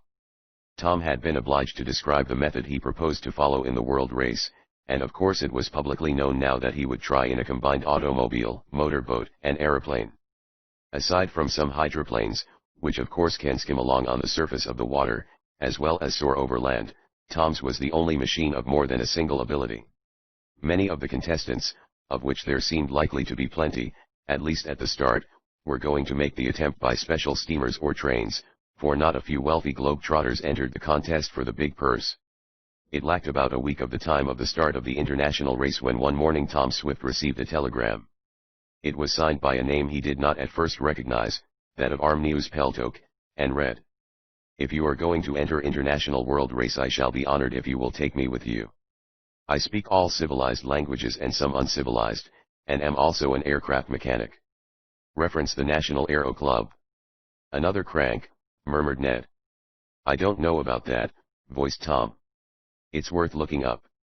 See if you can get the Aero Club on the wire." When Ned had done so and had been told that Peltok, though little known in America, had a great reputation in Europe and was thoroughly reliable, a message was sent asking him to call at the Swift plant. Peltok had wired from New York. A day later he telephoned that he would be with Tom very shortly. "We need another good man," Tom said to Ned. "How many are going?" "5. "Well, who are the other 2 besides you, Peltok, and me?" "I haven't decided yet, but I have my eye on a couple of young fellows. Now let's see what we have next to do." "There's plenty," stated Ned, with truth. The work went along. The Air Monarch was fully equipped for the race, and another trial flight showed big improvement as regarded her 3 speeds, on land, water, and in the air. Night and day men were on guard now, to keep Tom's secret of his craft. Though in general its character was known, there were many things about it that the inventor did not want to reveal. Meanwhile, the plan of an international world race was meeting with favor on all sides. Though one paper had offered the prize, the other journals gave plenty of space to the event and excitement was at a high pitch. Some wild and rash schemes were talked of, and not a few new and queer machines, both for land, air, and water travel were entered. One man proposed to go in a motor car, hiring speedy, small steamers when land failed him, to transport his machine. Peltok arrived and created a favorable impression on Tom and Ned. He was a quiet, reserved man, of great muscular strength, and he knew travel machines from end to end. "And he can speak anything," declared Ned. "He even talked to Koku in the giant's own language." "No," cried Tom. "Fact." "You ask Koku." Tom confirmed Ned's statement. Peltok was a great linguist, and it was felt this accomplishment would be valuable should the Air Monarch have to land in uncivilized countries. A few days before the Air Monarch was to leave for Long Island, Ned came to Tom with rather a serious face. "We need more money, Tom, to complete the stocking of the ship and arranging for carrying on the business here while you are gone," said the financial manager. "Get it from the bank," said Tom. "We can't. We've stretched our credit to the limit. We need $10,000 in cash." For a moment Tom did not know what to do. Then he remembered his millionaire friend Jason Jacks, who had helped him on the Airline Express in a like emergency. Call Jacks, Tom decided. When Ned did this, explaining Tom's predicament, that eccentric, but kindly, character at once arranged the matter, sending, not $10, but $15,000 to the credit of the Swift Company in the bank. "And if you want more you can have it," added Mr. Jacks. But Ned said that would do. "Well, I go to New York tomorrow," said Tom to Ned one evening, "to sign the final papers in the race contest. All contestants are to be present in the Illustrated Star office." "Where are you going now?" asked Ned, for his chum had on his hat and the electric runabout was at the door. "Over to see Mary," was the answer. A little later Tom Swift was on his way. But for some reason or other, when he was within a quarter of a mile of the girl's house, the electric machine suddenly went dead and stopped. "That's queer," mused Tom, as he got out of the stalled car to have a look. "I thought the batteries were fully charged. Someone must have been running it without telling me. Well, I can walk, I suppose. It isn't far." He tested the storage batteries, found that his surmise was correct that they had exhausted themselves, though unaccountably, and then he started to walk. But he had not gone far along the road, which was very lonely at this point, when a dark figure sprang suddenly from the bushes, leaped toward the young inventor, and uttered a smothered imprecation. There was a dull, thudding blow, and Tom was stricken down, sinking unconscious in the long grass at the side of the highway. Then the dark figure, with a sinister chuckle, fled amid the shadows of the night. Chapter 8. Midnight Prowlers. "Well, Mary," remarked Mr. Nestor as he looked at the clock. "Tom is a bit late, isn't he?" "Oh, he'll be here," said the girl, with a smile. "He said he was coming to take me for a little ride in the electric runabout before he has to go to New York tomorrow to sign up in the world race." "Tom will be here." "Yes, I never knew him to fail an engagement," went on Mr. Nestor with another look at the clock. "Yet he's a bit late. I'm going out and smoke a cigar. If I see him coming." "Now, Daddy," laughed Mary, "you don't need to tell Tom to hurry. He isn't a child. What if he is late?" "Oh, well, nothing. But I just thought I'd mention it," and with that Mr. Nestor went out. Though Mary would not admit to her father that Tom was later than usual, she was more honest with herself. And when 9 o'clock came and Tom had not appeared, she became uneasy. "If anything in the way of business had detained him he would have telephoned," said the girl. "I wonder if anything could have happened. Highfield Lane is lonesome after dark, and he would come that way." She waited a bit longer, growing more nervous all the while, and then she came to a decision. "I'm going to walk along toward the lane and see if he's coming," she said. Mary expected to see her father out in front, also peering down through the darkness for the approach of Tom's headlights, for the young inventor and Mr. Nestor were firm friends. But the glow of 2 cigars on a side porch and the murmur of voices there told Mary that her father had met Mr. Goodrich, from next door, and the two were visiting. "Where are you going, Mary?" her father called to her as he heard her go out the front gate. "To look for Tom. He'll be along pretty soon." Though the girl peered sharply all along the quarter of a mile that lay between her house and Highfield Lane, she did not see her lover. Then she turned into the lane proper and caught sight of the glowing lights of a car she knew, because of their peculiar position, to be on the runabout. "Here he comes now!" Mary exclaimed. A moment later she was aware that the lights were not moving. The car was standing still. "He must have had a breakdown," thought Mary. She knew, from often having ridden in it, that the car lights were hooked up to a separate battery from the powerful ones that operated the motor. When the girl, wondering what had happened, hurried toward the machine, she stumbled over Tom's body, prone on the ground. She recognized him by the light from the car lamps. "Oh, Tom, what has happened?" she cried. There was no answer, and when Mary put her hands to his head she felt a dampness that told of blood. But she was a girl of grit and spunk, and, exerting all her strength, she managed to half drag, half lift Tom into the machine. Mary knew how to operate the runabout, but when she turned on the current there was no response and she realized that the batteries were useless. She hardly knew what to do, but was about to shout and summon help. Should this fail to bring assistance, she planned to hurry to the nearest house. But just as she was about to call she became aware of an approaching car. For a moment she feared that it was Tom's assailant returning to finish the cruel work, for that Tom had been attacked Mary at once guessed. But the car proved to contain a man whom Mary knew, and when he had stopped in response to her frantic hail he helped her lift the unconscious form into his car and took Tom to the Nestor home. "Nothing but a nasty crack on the skull," said Dr. Blake, who was hastily summoned, and he soon restored Tom to consciousness, after which the young inventor looked around him curiously and murmured a question as to what had happened and how he got where he was. Mary told of having stumbled over his unconscious body, and then Tom remembered. "It's a plot," he exclaimed. "They want to get me out of the world race." "Who would do such a thing, Tom?" asked Mr. Nestor. "There are several who would have an object in keeping the Air Monarch out of the contest. The Red Arrow people for one." Tom did not mention the name of Hussey, but it was the scoundrel whom he had in mind as the author of his misfortune.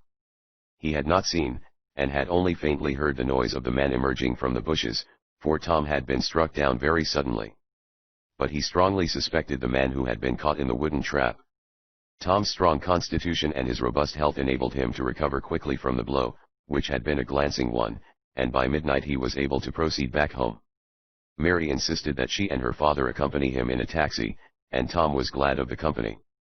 Before he went to bed he sent Coco and a mechanic back to tow in the stalled runabout, and the next day, though suffering from a severe headache, the inventor examined the motors and batteries of his machine, finding that both had been tampered with. "Hussey, or whoever it was, left just enough juice for me to get to the lane," reasoned Tom. He knew I'd stall there and he was waiting for me. But this means I am still being spied upon. I've got to take more precautions. As Tom was expected in New York that day to sign final papers in the contest, he left Ned in charge of the works, with Eradicate and Coco to help guard them. "Dey ain't nobody gwine to get in even to smell dat Air Monarch while I's here," declared the colored man. "Me I sit on when come in," stated Coco, in his own peculiar way. In due time Tom was in the Illustrated Star office. There he met a number of the other contestants. The young inventor knew some of them as men who had made reputations piloting fast automobiles, aeroplanes, or speedboats. "Well, Kimball, what's your game?" asked Tom of a man with whom he had several times raced at county fairs in autos.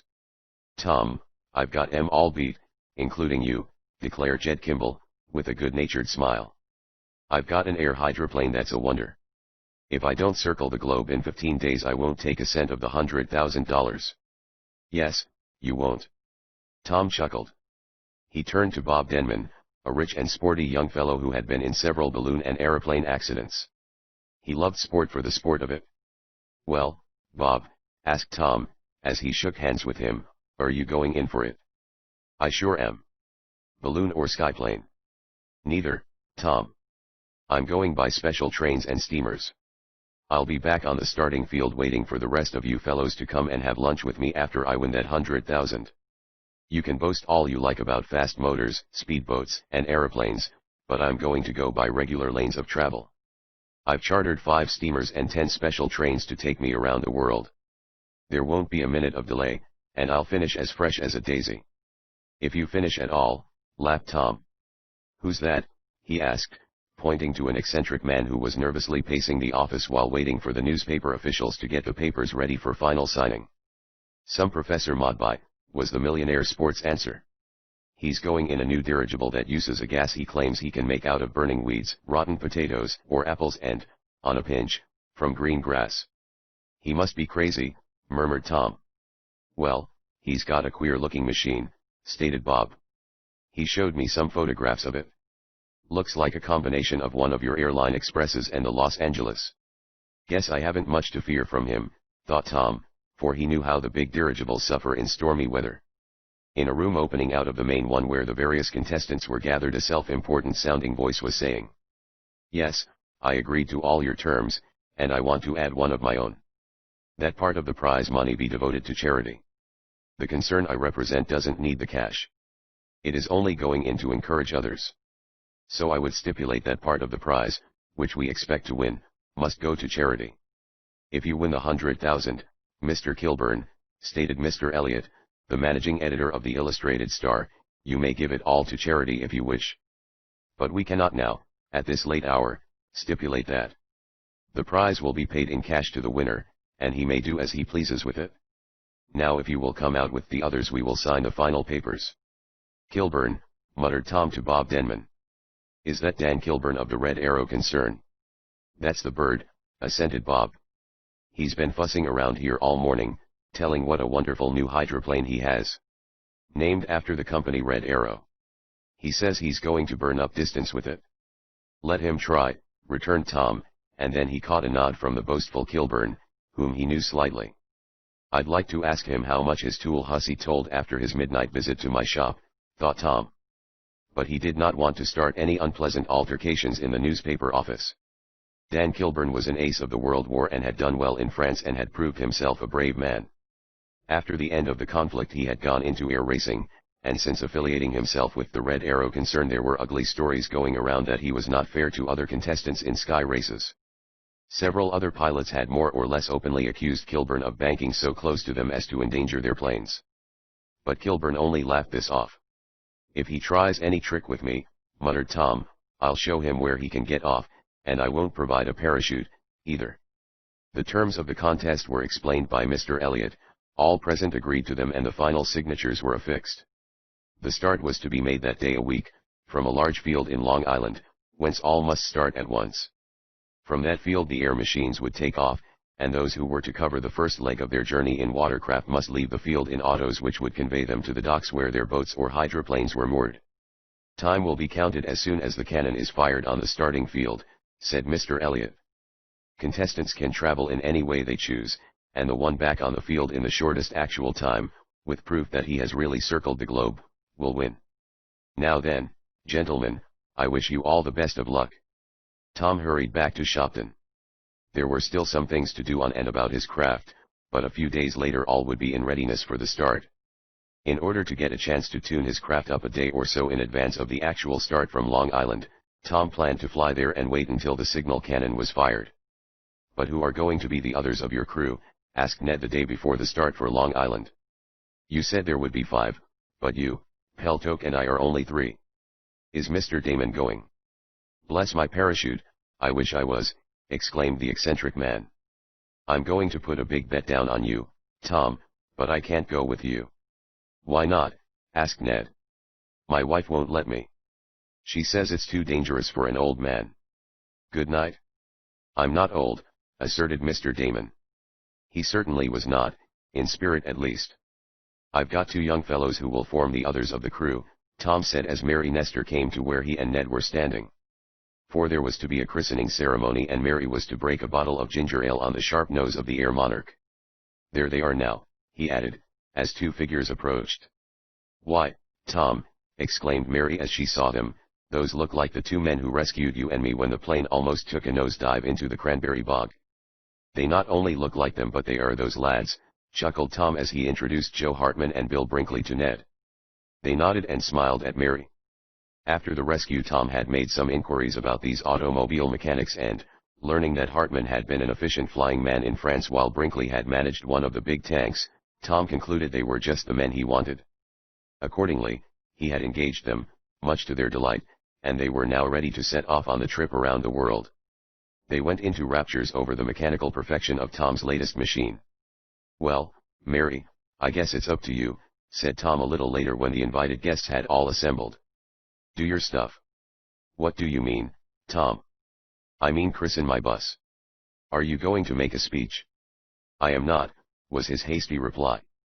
"I've got enough else to do to get ready for the take-off tomorrow morning." "Come on now, my dear, make it snappy." Mary made it snappy by cracking the bottle of ginger ale on the prow of the shining craft and murmuring, "I christen you Air Monarch." "And long may she sail," cried Ned. After this the workmen and guests gave 3 cheers and the informal ceremony was over. "Bless my fountain pen," murmured Mr. Damon, a bit sadly as he looked at the beautiful machine, "I wish I was going." Tom, with the help of Ned, Peltoke, and the 2 mechanics, spent the remainder of the day putting the finishing touches on the Air Monarch. Stores were taken aboard, together with the supply of a new form of gasoline Tom had perfected in spite of having been nearly blown up by it. There was not enough of this for the entire trip, and it was impossible to provide any at various stopping places or stations around the world. So what had been made was to be reserved for special occasions where great power or speed was needed. "Well, I guess everything is ready for the hop-off tomorrow morning," said Tom to Ned that night as they made a last inspection of the Air Monarch in her hangar, which stood in a field not far from Tom's house. "I hope everything will be all right."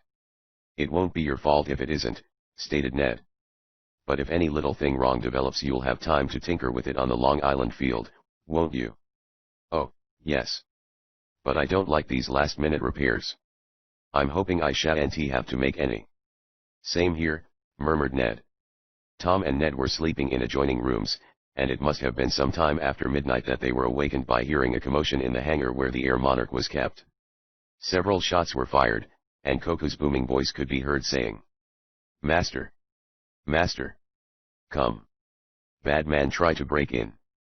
"They're after my machine," yelled Tom, leaping from his bed and taking an automatic pistol that lay ready to his hand. Ned, too, leaped after his friend to do battle with the midnight prowlers. Chapter 9. They're off. Out into the night rushed Tom Swift and Ned Newton. They quickly shook the sleep from them and were ready to fight. A noise and commotion in the vicinity of the hangar where the Air Monarch rested drew them in that direction. Several figures were seen rushing about in the gloom, and Ned easily made out the form of the giant. "What's the row, Koku?" yelled Tom. "Bad mans," was all the giant could say, and then Tom and his chum saw him start to run after a man who was trying to get away. "Burglars, that's what they is," shouted Eradicate.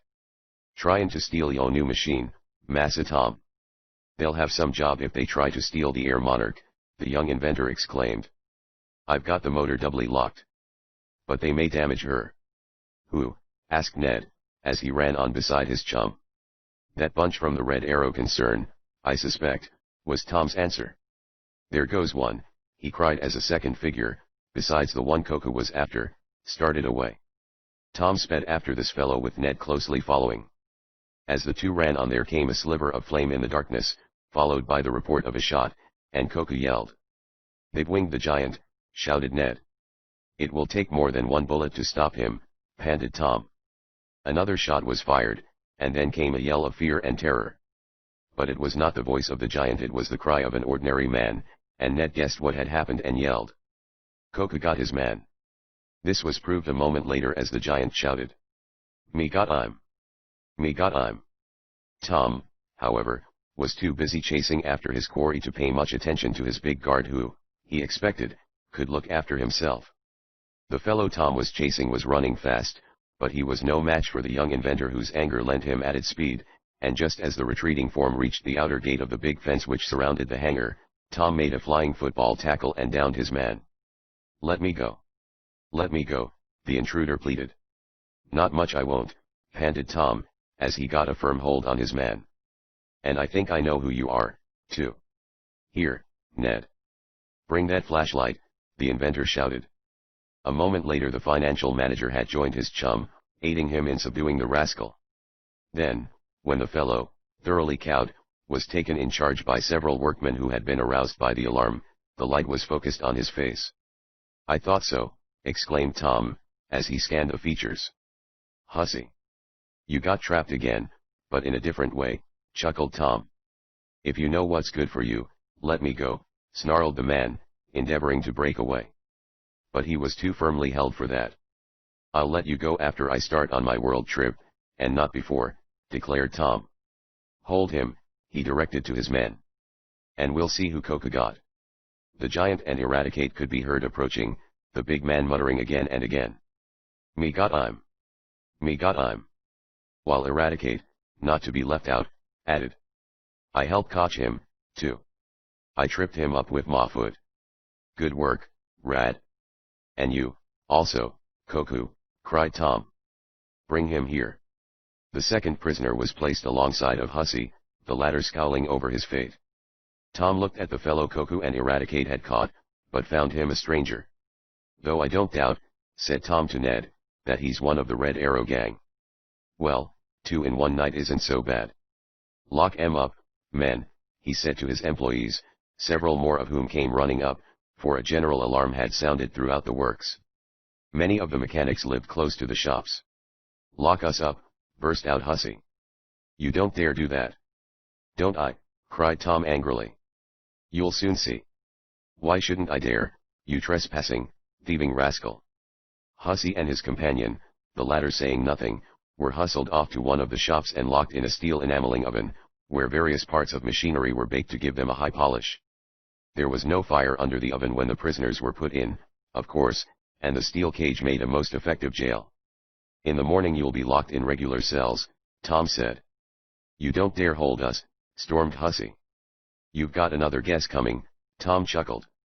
Then, when a guard had been posted near the prisoners, the young inventor asked Koku and Eradicate what had happened.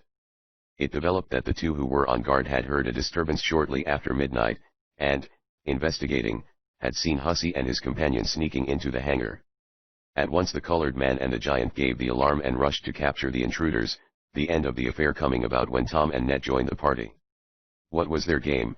Asked Ned, when he and Tom had made sure the Air Monarch had not been tampered with. Well, they couldn't hope to steal any of my patent ideas in time to add them to their machine, decided Tom. There isn't opportunity for that, with the start of the race almost here. I think they were trying to disable my machine so I couldn't start. Kilburn and his bunch know I'm the most dangerous rival in this globe-circling race, and with me out of the way they stand a good chance to win. They wanted to cripple the Air Monarch, I'm sure. But they didn't, echoed Ned. No, they didn't, echoed Tom, thanks to Rad and Koku. Additional guards were placed about the hangar for the remainder of the night, but there was no further disturbance and early in the morning Tom had the two prisoners, in spite of their strenuous objections, taken to the Shopton jail where they were held in default of heavy bail on a charge of breaking and entering with intent to steal.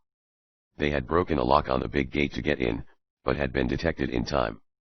"You'd better withdraw this charge against me, Swift," stormed Hussey when he was being arraigned before being taken off to jail. "Withdraw nothing," snapped the young inventor. "You're going to stay locked up a long time. Kilburn will have to get along without you and your pal." A dangerous look came into the eyes of the trapped man. He shook his fist at Tom when being led back to a cell and muttered, "You'll be sorry for this, Tom Swift." But Tom was not worried and hastened back to his hangar to make ready for the flight to Long Island, whence the world race would start the following day. There was little ceremony attendant upon the departure of Tom and his friends from Shopton, since Mr. Swift, Mary, and Mr. Damon had arranged to see them off in Long Island. When the Air Monarch had been gone over finally by Tom and his mechanics, the craft was wheeled out of the hangar. The 5 who were to make the trip got into the cabin, and Tom, at the motor controls and steering levers, called, "All clear." "All clear," answered Mr. Jackson. "Let's go, then," exclaimed the young inventor, and with a wave of his hand to his father, Mary, Mr. Damon, and the crowd of workmen, Tom pulled the starting lever. The big propellers began whizzing, the machine moved across the smooth aerofield with ever-increasing speed, and a moment later took the air with the ease and lightness of a regular aeroplane and not like the heavy craft she was. "Starts well," observed Ned in the cabin beside his chum. "Like a sewing machine," said Tom. Up and up he pointed the nose of his craft, and they were soon headed for Long Island. "Never have I ridden in a better craft," declared Peltok, who, with Brinkley and Hartman, was in charge of the machinery. "She is perfect." "That remains to be seen," said Tom, though he was much pleased. "We haven't really started yet." No attempt was made to get speed out of the craft on what was, practically, but another trial flight. But Tom knew he had plenty of power in reserve. The Air Monarch had been tried in the air, on land, and in water, and had performed perfectly. Under the skilled hands of the 3 mechanics the machine behaved well, and in a comparatively short time she settled gracefully down on the field in Long Island and took her appointed place. Many other machines were already there, and others were constantly arriving. The field was a busy place. All contestants had to start from there, though those going in motor boats, or by trains and steamers would, as has been said, leave in autos which would take them to the beginning of the first leg of their journey. But time would start to be counted when the cannon boomed on the field. There were 2 or 3 free balloons and several small dirigibles, including the one operated by Professor Modby and his crew. The Red Arrow hydroplane was floating in Long Island Sound, not far away, and Kilburn planned to reach his craft in a speedy auto. He was walking about his car when Tom got out of the Air Monarch. "So, that's what you hope to win with, is it?" sneered Kilburn. "That's the little old bus," said Tom, with a grin. "And I'm afraid you aren't going to have all the company you counted on to be with you during your trip." "Company? What do you mean?" "I mean that Hussey and the man you sent with him to tamper with my machine are arrested and locked up in the Shopton jail," said Tom. "Hussey arrested?" gasped Kilburn. "I told him I didn't send him to do anything to your craft," he cried quickly. "Didn't you?" asked Tom, with a smile. "Well, he didn't get a chance to do anything, though he tried. But if you're looking for Hussey, call up the jail." Kilburn muttered something under his breath and turned away. "I guess that will hold him for a while," chuckled Ned. From then on Tom and his crew were kept busy. There were many last-minute things to be done and final adjustments to be made to the motors, as well as food supplies to put on board. So it was not until night that Tom and Ned found time to rest. All the other contestants were equally busy, and many police were required to keep back the curious crowds. The start was to be made in the morning, and Tom and Ned arranged with some workmen from the shops to guard the Air Monarch zealously during the hours of darkness. In spite of fears that something might happen, nothing did, and when morning dawned clear and bright it was seen that the day of the start was perfect. Tom and his crew were up early, making final changes and adjustments, as all the other contestants were doing. Final instructions were given, and the rules gone over again to make sure all understood. Mr. Damon, Tom's father, Mary, and her father and other friends arrived by auto to see the Air Monarch take off. All the other contestants had scores of friends also, so the field was a mass of humanity. "There goes the warning gun," cried Ned as a shot boomed out. "Are you all ready, Tom?" "All ready," was the answer. "Stand clear," came the order from Peltok. "Goodbye, Mary." "Goodbye," called Tom to his sweetheart. "Goodbye," she echoed. "I know you're going to win." "Thanks. I hope I shall. Tom, remember, I've got my money on you, said Mr. Swift, with a smile. I'll not forget, Dad. Bless my Liberty bonds, I've got a bet on you myself, Tom, exclaimed Mr. Damon. Oh, dear, he sighed, as he saw the final preparations for the start.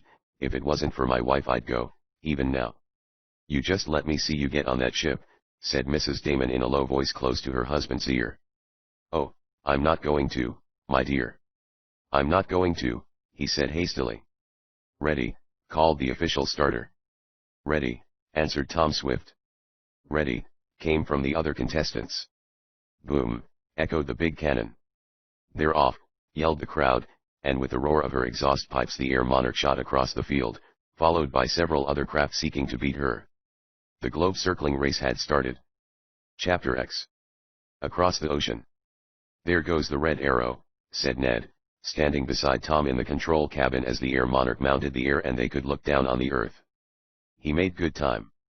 I'll say he did, agreed Tom, who was turning on a little more power, now that his craft was in the air. Some buzz he's got there, too. The Red Arrow hydroplane was, in truth, a craft not to be despised. Kilburn had left the starting field in a Swift automobile. He had given orders that the motors of his hydroplane were to be kept turning over so that he could get aboard and start at once. This he had done, and, as she was moored not far from the aerofield, had taken the air only a little behind Tom Swift.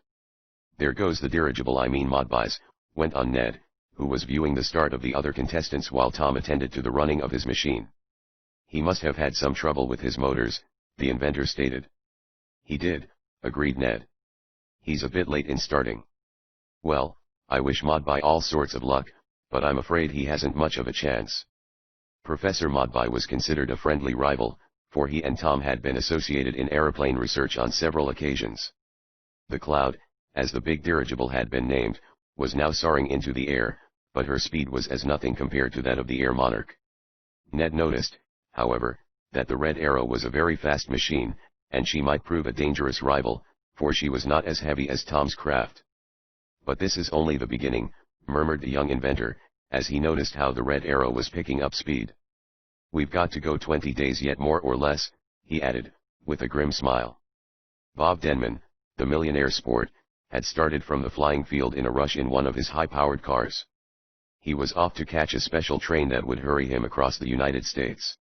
He said he would take a special steamer in San Francisco, cross the Pacific, and then, by means of other special trains and boats, endeavor to come in ahead of everybody else.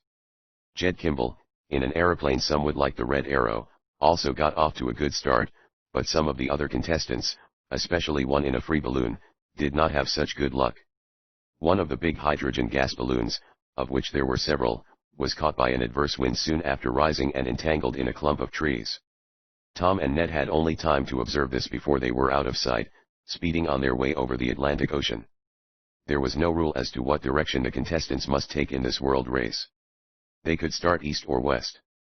Those who started west would cross the United States and then go over the Pacific, as Bob Denman planned to do. They would come to the Japanese islands in due time, cross China, Persia, the top of Africa, perhaps go across the Mediterranean Sea and so reach the Atlantic. Crossing this they would again reach the eastern shore of America and so complete the circuit. Tom's plan, and that of the Red Arrow and several hydroplanes, dirigibles and other aircraft, was to cross the Atlantic first, then go over Europe and Asia, reach the Pacific, and eventually get to the western coast of the United States, crossing that as the last leg of their journey. When he had seen to it that the motors were working well under the care of Peltoke, Brinkley, and Hartman, Tom let the linguistic foreigner take the controls while he and Ned went to their stateroom, which they shared in common, to go over the route in detail. "This is going to be our route, Ned," said Tom, as he laid a large map on the table and pointed to a red line approximately running along the 40th degree of north latitude. "We'll cruise due east from where we started, bearing a bit south, and head for the Azores. Going to land there?" "Not unless we have to," said Tom. "We're going to keep moving all the while." "At the rate of 250 miles an hour, said Ned, "we can." "We can't keep up a speed of 250 per hour for more than a little stretch at a time," interrupted Tom. "In fact, I don't expect to reach that rate for another day. It would rack my engines to pieces to maintain it for any length of time." I can do it, but I'm going to save that burst of speed for emergencies. No, if we can average 100 miles an hour in the air we'll be doing well. And when we have to land and taxi along, or when we have to go as a boat, we won't do that, of course. Where do you go from the Azores? Asked Ned. We don't exactly go to the Azores Islands, corrected Tom. We'll fly above them if I hit the right route. From there we head for Spain, move along across the Mediterranean and over the northern part of Turkey and then across China. We may land in the Philippines before we complete the trip across the Pacific. And then from there you'll head for San Francisco, I take it? Asked Ned. That's the idea. You know, don't you, that I had the airline express sent on to Frisco to be held in readiness there? Yes, you told me you did, admitted Ned. But I didn't quite grasp the idea. Simply providing for emergencies, went on Tom. The Air Monarch may have a breakdown when we get over the United States again, and if an express machine is waiting for me I can just hop aboard her and complete the trip on time, I hope. Ned turned again to the route map, and then glanced out of the cabin windows. We seem to be having it all our own way for the present. Nothing else is in sight, he stated. It's getting a bit hazy, remarked Tom as he glanced at several gauges and distance indicators on the wall. We're over the ocean now. Over the Atlantic so soon, cried Ned. That's right, quite a way out too, I hope, he added. Let's see what Peltok says. They went to the steering compartment where the man who spoke so many languages was guiding the craft. We are 100 miles out from the end of Long Island, Peltok stated, after making some computations. Whew, whistled Ned. 100 miles and we haven't been going an hour. Oh, yes, it's a little longer than that, said Peltok, with a smile. But we are making fairly good time. I have increased the speed a little, he said to Tom. That's right. We want to make all the distance we can while the weather is good and while we have daylight. Night flying is going to slow us up a bit. If you don't believe you're pretty well out, Ned, look down, invited Tom. He pulled a lever and Ned gave a cry as the bottom of the craft seemed to open, disclosing below him heaving ocean waves. Chapter 11. Forced down. What's the matter? Asked Tom, with a smile, as he beheld Ned's amazement. I thought the bottom was dropping out of the machine, gasped the financial manager of the Swift concern. Just a plate glass window in the floor, Tom explained, with a chuckle. It enables us to take a look below without sticking our heads out of the windows and looking over the side. Yes, that's the old Atlantic there, and he pointed to the heaving, foam-tipped waves that were lazily surging far down beneath them. The Air Monarch was now well up and moving eastward at fast speed. As the motors warmed up, Peltok fed them more and more gasoline until they were approaching their maximum. Meanwhile Brinkley and Hartman were going about adjusting bearings, putting oil where it was needed, and doing general work. Being a new machine, the Air Monarch needed more oil than a craft that had been run some time and whose bearings would have been worn to smoothness. Well, we're on our way, remarked Tom, as he moved about the cabin looking at the indicators, noting the speed, and having a general eye to the performance of his newest and pet craft. We're on our way, and in less than 3 weeks, if we have luck, we'll be right back where we started. Do you think you can do it? Asked Ned. Tom did not answer for a moment. Then, with a serious look on his face, he said, It's taking a big chance, Ned. 20 days is a very short time to circle the world. I know we talk about aeroplanes that do 250 miles an hour.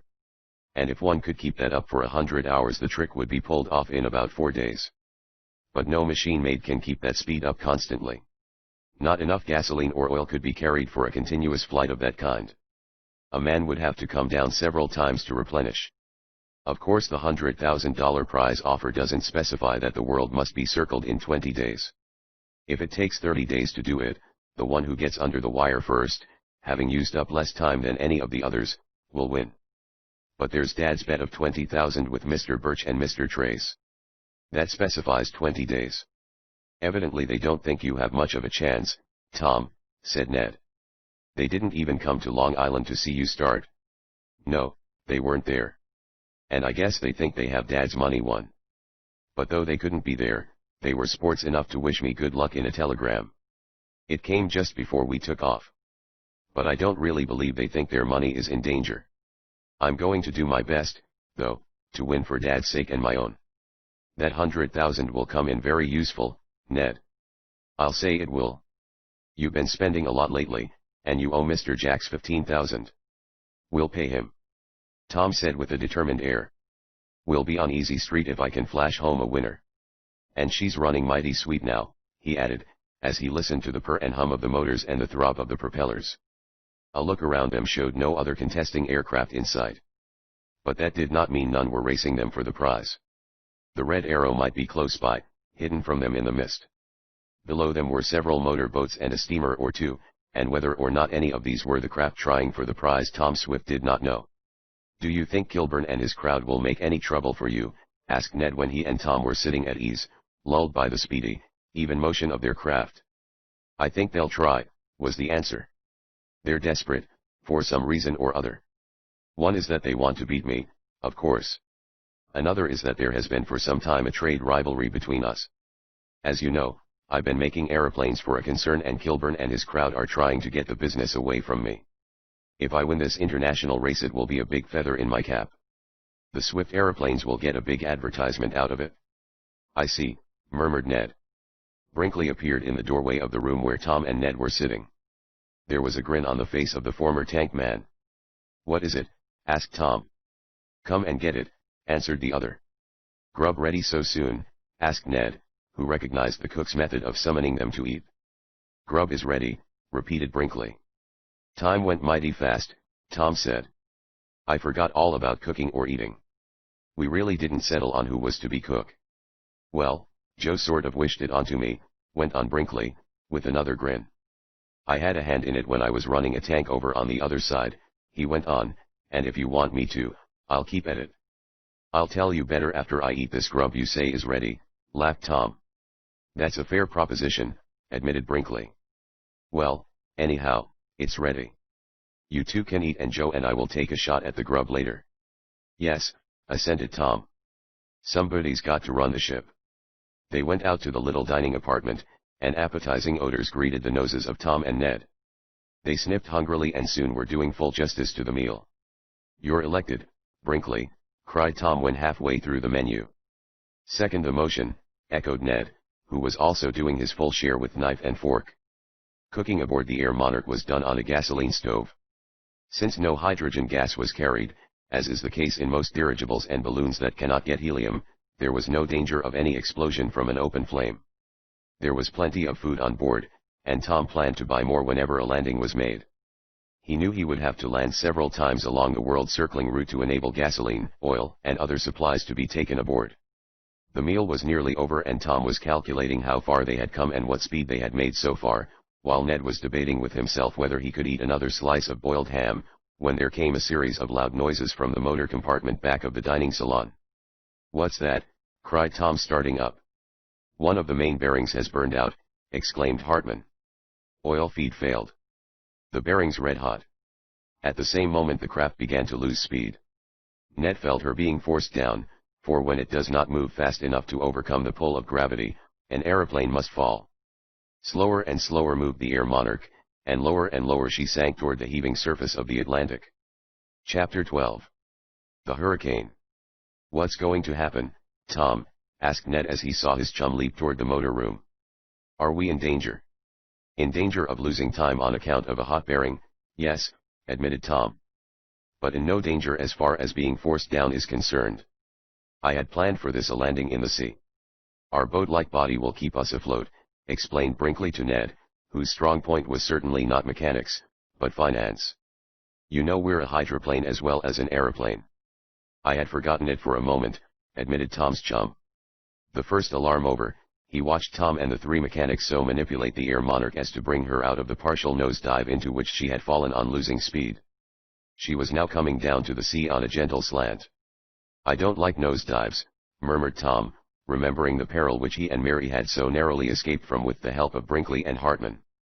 We'll make a three-point landing, observed Peltoke as Tom, taking charge, began to guide his craft toward the waves which Ned could see, through the plate glass bottom in the cabin, rushing, as it were, up to meet them. Not quite as gently as a feather, but with hardly enough of a jar to spill the water in the glasses on the table which Tom and Ned had quit in such a hurry, the Air Monarch sank to the surface of the sea where she rode easily under the influence of a gentle swell.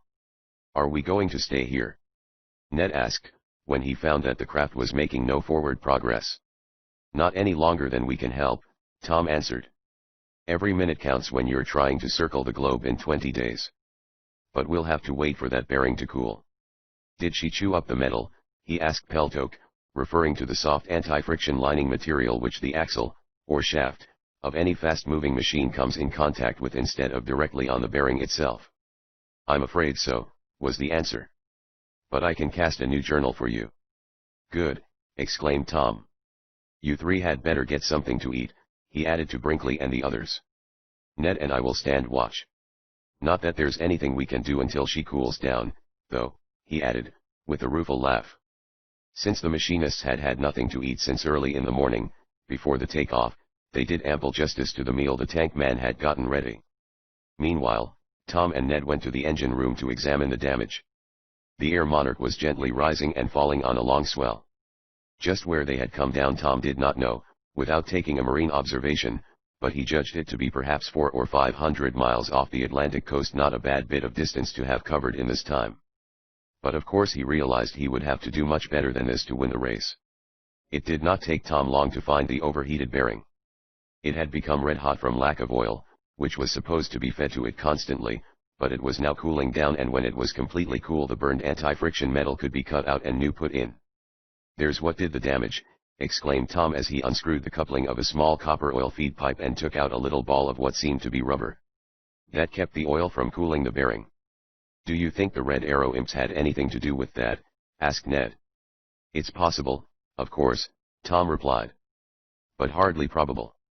This isn't one of the main bearings, and the oil feed pipe would be hard to get at to tinker with. Hussey and that fellow we caught in the hangar night before last didn't have time to unscrew the coupling, slip in the rubber, and then put it together again. And it was all right when we started. What I think is that this bit of rubber came from a gasket. It just naturally worked loose and was forced into the pipe. I use a forced feed oil system. It's just one of those accidents that will happen. Lucky it wasn't any worse. Have we got to lay to like this until the bearing is fixed?" "No," Tom said, after looking over the motors. "We can taxi along on the surface with one motor, but of course not as fast as if the two were working. However, it will help some, and every mile and minute count." "Whew, she certainly got hot," he exclaimed, as he burned himself slightly from putting his hand for too long a period on the defective bearing. The three machinists were so eager to make repairs and hop off again that they hurried through their dinner and were soon in the motor room again. Their Peltok proved his worth, as did Hartman and Brinkley. They wasted no time, but began taking down the motor. While the aeroplane man and his tank companion did this, Peltok was busy casting a new bearing, filing it down to a perfect fit so the axle would run smoothly. "Will it bother you if I start up with one motor?" asked Tom of the three who were working at top speed to finish the repairs in the shortest possible time. "Not a bit," Peltok answered. "You can't go very fast with only one motor running, and she'll ride on a pretty even keel, for there is scarcely any sea at all. It's almost a dead calm." "But it isn't going to remain so long," stated Ned, who knew a little of weather signs. "Why not?" asked Tom. "The glass is falling," and Ned pointed to the barometer. "I think we're in for a storm." "It does look so," remarked Tom, who noted the reading now and compared it with the height of the mercury column when they had started. "I guess we're in for a blow. It will be better to take it up above than down here." "We'll finish this as soon as we can," said Peltok, but there was no occasion to say that. Tom and Ned could see that the three were doing their best.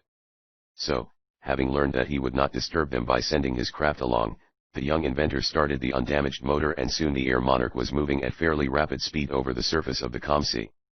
Tom steered by a binnacle compass, heading due east, and knew that every mile he gained was so much to the good.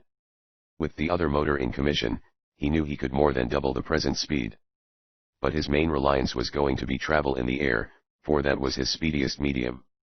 After about an hour, during which the craft had sped along for several miles over the sea, they ran into a thick fog, which seemed another indication of a change in the weather. "Got a foghorn?" asked Ned, as he stood beside Tom in the motor control cabin. "What for?" "To signal so we won't run into any ships." "I guess we won't be down on the sea much longer," Tom said, for he had asked Ned to take the wheel while he went back to note what progress the three mechanics were making. "They have almost finished. We'll be going up directly." Glad of it, remarked Ned. I don't like it down here, not in a fog. There's no danger, began Tom, with a laugh. I'll take a chance. He was interrupted by a heavy, throbbing noise in the air over their heads. The fog was too thick to enable them to see what it was, but Ned cried. Wind. Of a sort, yes, admitted Tom. But it's wind from the propellers of some sort of an aeroplane. There's a craft passing overhead. When Ned listened more carefully, he knew this to be right. Some big dirigible or aeroplane was passing above them, and the throb of her motors and the beat of her propellers could plainly be heard. Think that might be the Red Arrow passing us? Asked Ned. It's possible, Tom admitted. She's got powerful motors. They looked upward, trying to pierce the fog, and a moment later the wind began to blow, tearing the blanket of vapor apart. It was just in time for Tom and Ned to see, high up, a great craft heading toward the east. But whether it was the Red Arrow or some other machine they could not tell. It seemed likely that it was one which was racing against Tom for the World Circuit prize. Then the fog drifted in again and there was a wall of white all about them. Ned looked at the glass once more and found that it was still dropping. As he took this in, he gave a low whistle. It's going to blow and blow soon, he said to Tom. How much longer are we going to be here? Not much longer, I hope, answered the young inventor a bit impatiently. The sight of that big craft passing overhead had made him apprehensive. I'll go and find out. Keep her on this course, Ned, and he turned the steering wheel over to his chum. Hardly had Tom gone back to the motor room than the voice of Peltok was heard exclaiming. She's done. The bearing is finished. Now we can use the other engine. This was good news, and a few minutes later, when it was made certain that the oil feed system was working properly, the second motor was started and the Air Monarch began to gather speed. We'll be up in a minute, Tom said, taking the wheel from Ned. Hardly had he spoken than, as if a giant's breath had blown it away, the fog vanished and out of the west rushed a wind of great force. It caught the craft broadside on and heeled her over so far that she was in danger of capsizing. But Tom speeded up the starboard motor and pulled the machine around just in time. Go on up, yelled Peltok. There's a hurricane coming. Go on up. Up she is, echoed Tom Swift.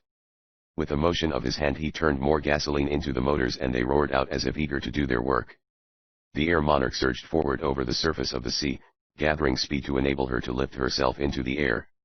Just as Tom was about to pull the lever of the rear elevating rudder planes, the hurricane burst with all its force around the craft, twirling her about, howling through the struts and wire stays like 10,000 demons and sending a shower of spray clear over the top wings. We're in for it now, yelled Tom, as he headed the craft up on a long slant. Chapter 13.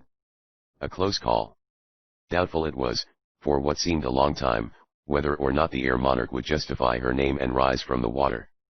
She seemed held fast to the surface of the sea along which the craft was being driven by the force of her propellers whirled by the two powerful motors, now both working well. Will she make it, Tom? Cried Ned, above the roar and howl of the hurricane which seemed bent on destroying the globe-circling craft. Can't tell yet, was the grim answer. We're just about holding our own and no more. Tom had headed his craft into the very teeth of the strong wind, for this is the proper way in which to make an aeroplane rise. If the pilot should try to rise with the wind, the chances are that his ship's tail would flip up and he'd find himself standing on his head with the nose of the machine buried deep in the earth. But such was the power of the wind, and such its peculiar downward pressing force that, for a time, it seemed that the ship would not rise. She seemed held down as by a giant's hands. We've got to get up more speed, yelled Tom to those in the motor room. I'm giving her all the gas she'll take, shouted Peltok. Turn on the supercharger, the young inventor directed. If ever we needed that high-test gas of mine, we need it now. He referred to the new gasoline he had been experimenting on when he had to leap through the window of his shop to avoid being blown up. That ought to do the trick, exclaimed Hartman, who had seen some demonstrations of the new fuel. Turn it on, cried Tom again, and his mechanics made haste to carry out this order. Meanwhile the hurricane was increasing in violence. The wind howled as if enraged that any man-made craft should try to fight it. The sea, too, was whipped into salty spray and the waves were rapidly becoming larger and more dangerous. 2 or 3 times water sprayed all the way over the Air Monarch, and when Ned discovered that some was entering the interior of the ship through an open window he hastened to close it. All ready, Chief, called Brinkley, addressing Tom Swift. Here goes for the supercharger. "If she doesn't rise now she never will," murmured Tom as he yanked the throttle around to turn on full power with the new fuel, a tank of which had been hastily connected with the carburetor. If the motors had hummed and purred before, they fairly roared now with this new form of gas, and Tom exulted in his heart. It wouldn't do to use that all the while, though, he said to himself. It would rack the engines to pieces. But it's good to have in an emergency. Now let's see if we can take off. The craft was now skimming the surface of the sea at a greater speed than she had ever before attained on water. Tom pulled the throttle back another notch, advanced his sparking system a trifle, and then pulled the handle that tilted the tail rudder. Until this was done the Air Monarch would sail along on an even keel. But with the back rudder tilted so that a current of air would strike on the lower surface, the effect would be to elevate the nose of the ship and send it up into the air on a long slant. "I hope she'll work," Tom told himself, as he pulled the lever. There came another burst of wind, and now it began to rain in a torrent, while lightning flashed from the cloud-obscured sky and the deep booming of thunder seemed to shake the craft from stem to stern. The machine quivered. It seemed to be a struggle between the elements of air and water as to which should claim her, but in the end the air won. "We're rising," cried Ned, who stood behind Tom. But the young inventor had already noted on the altitude gauge that the machine was leaving the sea and going up. "Not much too soon, either," muttered Peltok, who stood with the two machinists in the motor room where another gauge showed them that the fight was being won. "We're all right now," said Tom with an air of relief as he guided his craft on a long slant up through the wind, the rain, the lightning, and thunder. "We're all right now." The engines were still rotating furiously under the power of the new gas, and Tom kept them at this speed until he was well up above the surface of the sea. Then, turning the craft about, to take advantage of the wind, instead of heading into it, he ordered the ordinary motor fuel gasoline turned on and slowed down his ship. Slowed down, yes, but the Air Monarch was still moving along at a terrific speed. And Tom knew that speed was necessary, for he had lost considerable time. He had counted on some delays, but the fewer of these there were the better. And Tom preferred to have them come, if they must, when he was back again on United States soil. For if the Air Monarch failed him then, he could use his airline express. Up, up, and up soared the powerful craft, boring her way through the storm. Now she was where she properly belonged, for though Tom's craft could travel on land or water she was designed, primarily, for the air. "Going above the storm, Tom?" asked Ned when things were more nearly normal aboard. "Going to try," was the answer. "But there's a big area of disturbance, I think." So it proved.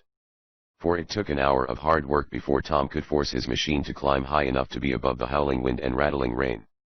But then the Air Monarch found herself in a calm atmosphere, above the clouds with the sun shining, and in that peaceful region, far away from the hurricane and the lashing sea, she sailed along on her journey. "Well, she came out of that pretty well," remarked the young inventor as he turned the wheel over to Peltok while he went with Ned to work out their position. Ned was good at figures, and intricate calculations were necessary to determine how many miles had been traveled in the machine. "She done noble, as Eradicate would say," agreed Ned. "But it's getting on toward dark, Tom," he observed, as he noted the position of the sun. "That's right. It will soon be night. But I think we can still travel on." "About where do you guess we are?" "About halfway across the Atlantic, I think. But we've got to work it out. We lost considerable by being forced down." When the observations had been made and the computation completed it was found that Tom was a little off, that about 1,200 miles had been covered in the 12 hours since the start. But this was very good, considering the time lost, and Tom felt that the first day, or rather, the first half-day, was a successful one. As evening came on, supper was got ready and served several miles high in the air. But eating thus was no longer a novelty to Tom and Ned. They had done it too often on other daring cruises. They had been blown somewhat off their course by the hurricane, but managed to get back on it when the stars began to appear, and then, the night watches having been arranged, the Air Monarch was driven along through the darkness. There was little danger in thus traveling at night unless some accident should befall the craft itself. Though a number of air machines had started in the great race, Tom had no fear of colliding with them. "I think the Red Arrow is ahead of us, though," he said to his chum as they made ready to turn in for a sleep. "It doesn't seem to worry you." "What's the use of worrying? The race has hardly begun yet. I'm satisfied." Through the hours of darkness the craft was driven on, the five taking turns in steering, even Ned being able to keep on the course by means of observing several compasses, though he did not attempt to regulate the motors, which, however, were practically automatic once they were started. A rosy tint in the east apprised Tom and his friends that the sun was rising and that morning was at hand. It was the second day of the great race, and a hasty calculation, while Brinkley was preparing breakfast, told Tom that they were approaching the coast of Spain. A few hours later Ned, taking an observation, exclaimed, "There's some sort of a big harbor down there. Might be a good place to land, Tom, since you say we've about crossed the Atlantic." "What place do you think that is?" "Lisbon, Portugal," exclaimed Peltoke. "I know it. I have been there many times. It is a good place to land." "Then we'll go down," decided Tom. "We'll get oil and gas. We've done pretty well to cross the Atlantic in about 24 hours. But that doesn't mean we can always make as good time as that." Amid screams from the whistles of steamers in the Lisbon harbor, the big craft slowly settled down, Tom, who was steering, picking out a clear space in which to anchor. Like a great bird, the Air Monarch dropped into the peaceful waters and slowly came to a stop. At once there were signs of activity on all the vessels within sight, while the wharves alongshore became black with a mass of humanity drawn by the news of the arrival of the strange craft. "Seems as if they were expecting us," observed Ned. "Shouldn't wonder," agreed Tom. "This world race has attracted a lot of attention." "Do you think any of the other contestants are here, or have been here and gone?" went on Ned. "We'll soon find out," his chum answered. Suddenly Hartman uttered a cry and pointed upward. There, hovering above them, was a great craft, painted red, a hydroplane, and it seemed to be steering straight for them. "The Red Arrow," cried Tom. "We were ahead of him after all." "But he's going to land on top of us," cried Ned. "Look out! Keep off," he yelled. The Red Arrow came down swiftly, and it was a close call for the Air Monarch as Kilburn's craft landed, skimmed over the water, and came within a few feet of crashing into Tom's craft. Chapter 14. Whizzing Bullets. Hardly had the Red Arrow stopped, some of her men coming out of the cabin to drop a light anchor, then Tom ran to the prow of his craft, where there was a little landing stage. Seeing Kilburn tantalizingly smiling at him, the young inventor cried, "What do you mean by that?" "Mean by what?" sneered the pilot of the rival plane. "By landing so close to me that you nearly grazed my wingtips? Don't you know how to make a landing yet?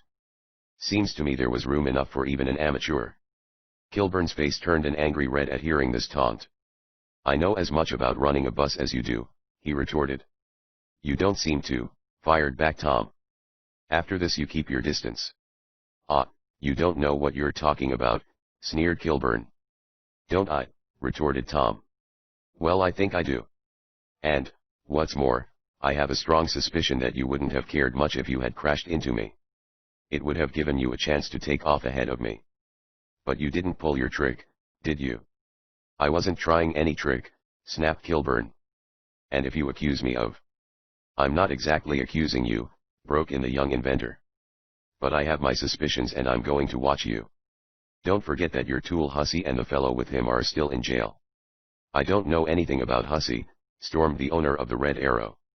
"I think you do," was Tom's reply. "But keep away from me and my machine, that's all I ask. I can beat you in a fair race, and I don't want any dirty work, nor will I stand for it." Tom turned and went back in his ship. The talk was in English, of course, and few of the Portuguese who had gathered about to view the strange craft knew what it was about. "He sure tried to foul you," declared Ned when his chum had rejoined him. "He had plenty of room to land clear." "More than he needed," agreed Peltoke. "That man will bear watching, Mr. Swift." "And we'll watch him," replied Tom.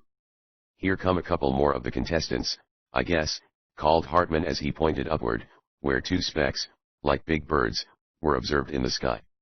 "Either that, or it's a welcoming delegation of Portuguese airmen," suggested Tom. But the first surmise proved correct, and a little later two big hydroplanes, one piloted by Jed Kimball and the other by Harry Walden, whom Tom knew slightly, settled down in Lisbon harbor. This harbor, while not an official landing, since the race was a go-as-you-please one, was the objective of most of the contestants who flew eastward in aircraft. Some were not able to cross the Atlantic in one hop, and were obliged to stop at the Azores.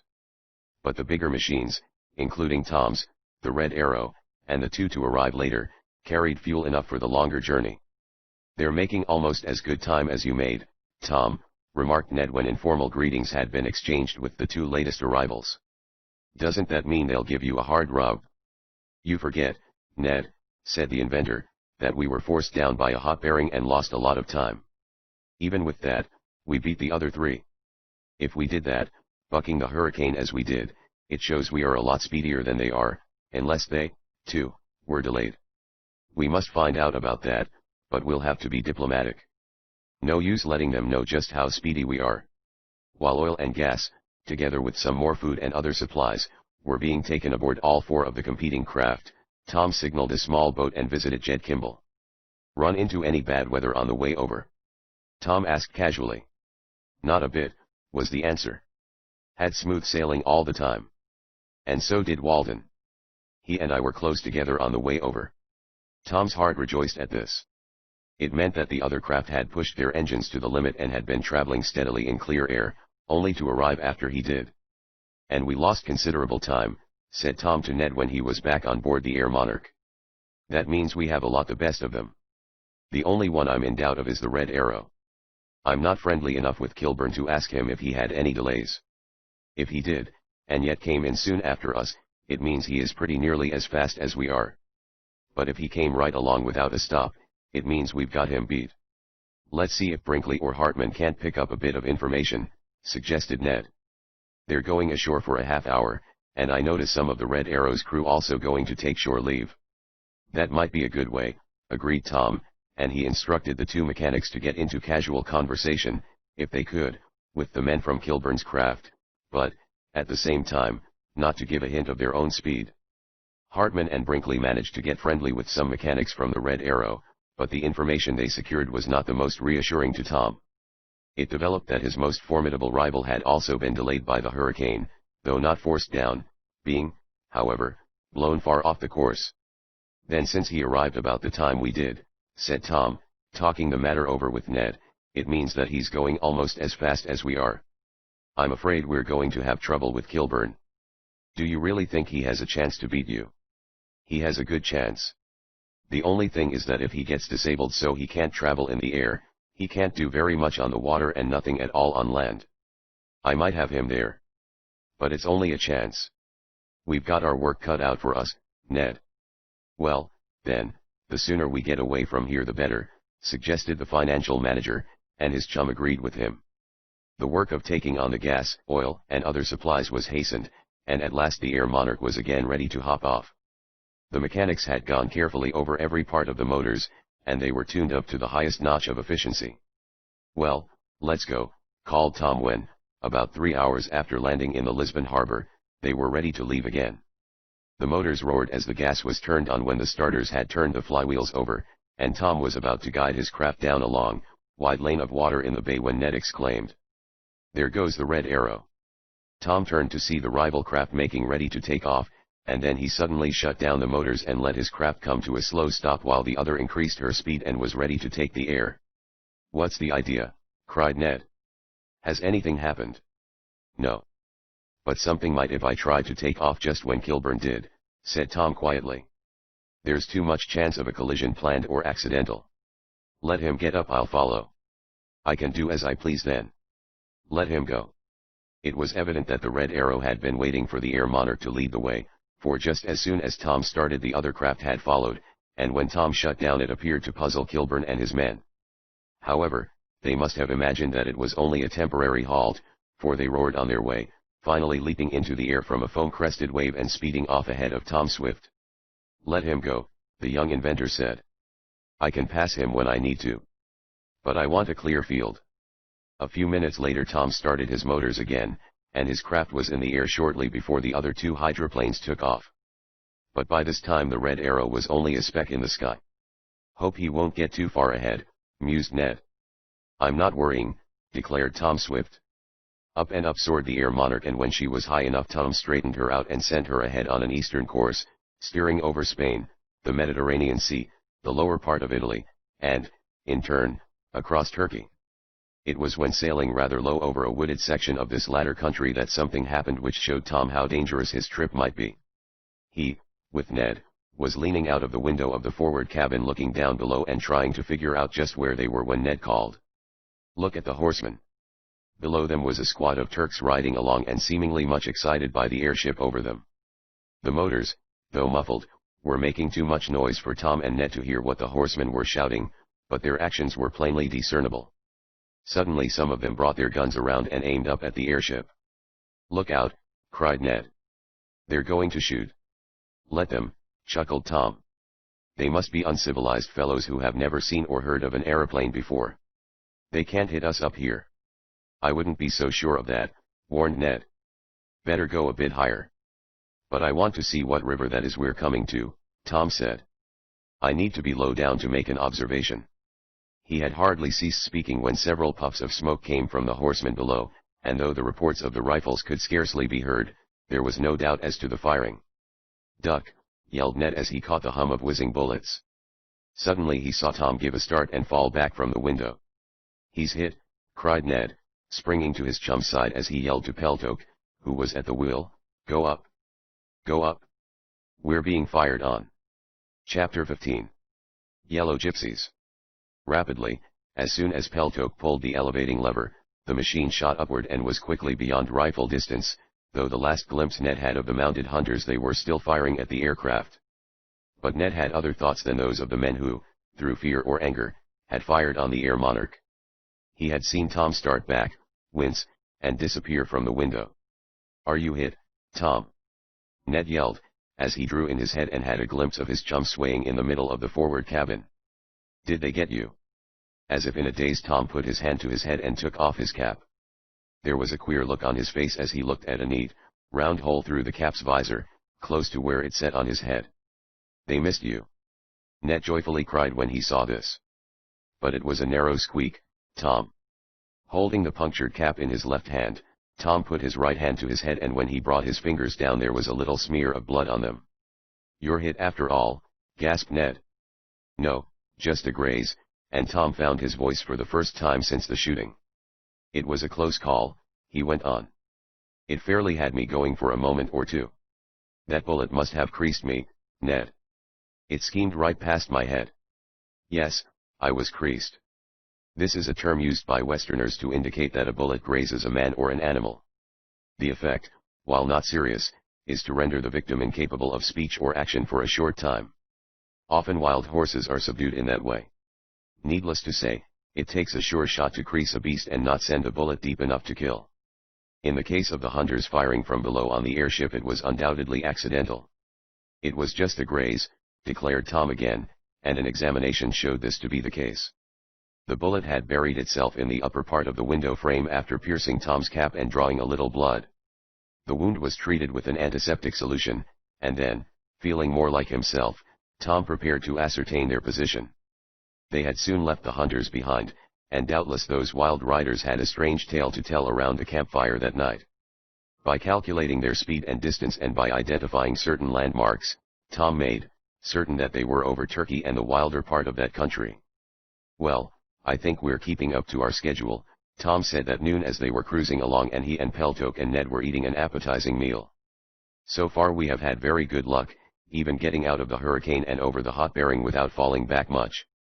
If this keeps up I'll be well within my margin of 20 days. "The race isn't over yet," said Peltok, who was an experienced aeroplane man. "Wait until we run into some real trouble." "We'll strike it, of course," admitted Tom. "Couldn't expect not to on a trip like this. But the longer it holds off the better we'll be." "Hope there aren't any other wild tribes that are going to take pot shots at us," remarked Ned. "There aren't likely to be," said Peltok, who knew this part of the country quite well. "This was some wild tribe, I suppose, that lived in a mountain fastness, or some wild wooded place, and they had never heard of an airship before." The Air Monarch was now running along very easily. The motors were beginning to find themselves, the rough spots were wearing down smooth and, as Tom said, the craft was operating like a sewing machine, which seems to be the standard in cases of this sort. For the first time since leaving the Long Island field, Tom and Ned felt the relief from nervous strain and began to take matters a little easier. "Guess I'll write some messages home," decided Tom in the afternoon, when he and Ned sat together in the main cabin. "It wouldn't be a bad idea," agreed the other. I suppose you'll put the letters out in front for the mail plane to pick up, he added, and there was that in his voice which caused Tom to explain. Don't you think I mean it? How in the world are you going to get any dispatches off home from up here? We haven't got a powerful enough wireless to do it. You said that yourself the other day. And go slow, advised Tom, with a chuckle. This is easy. I'll write some messages, telegrams to be more exact, and you can, too, if you like. We'll enclose them in some tubes I had made for the purpose and drop them when we pass near some city and see a crowd out watching us. With the messages I'll include a request that they be sent off, and I'll put in some money to pay the toll and also to reward the person who attends to the matter. Oh, exclaimed Ned. I didn't think of that. Guess I'll write to Helen Morton. He took it for granted that Tom was going to wire Mary Nestor that, so far, everything was lovely. This Tom did, also writing brief words of greeting to his father, Mr. Damon, and some few others. These messages were enclosed in strong but light tubes, and when the airship passed over the next town, flying low so the crowds could be observed, the messages were dropped. Before the Air Monarch flew on, Tom and Ned saw a rush to pick up the tubes, and they felt sure word of their progress would soon be ticking on its way. It was toward the close of the afternoon that Ned went into the engine room and was surprised to see Hartman and Brinkley standing together near one of the thermometers connected with the water cooling system of the motors. Like an automobile engine, the machinery of some airships must be cooled by water circulating around the cylinder walls. As Ned came upon the two mechanics, he saw Brinkley pointing to the red indicating column, which was higher than usual. Anything wrong? Asked Ned, as he saw the two talking. This motor is heating up more than I like to see, stated Brinkley. Shall I call Tom? Asked Ned. Oh, no. Not yet, was the reply. Maybe the water is low in the radiator, suggested Hartman. Let's take a look.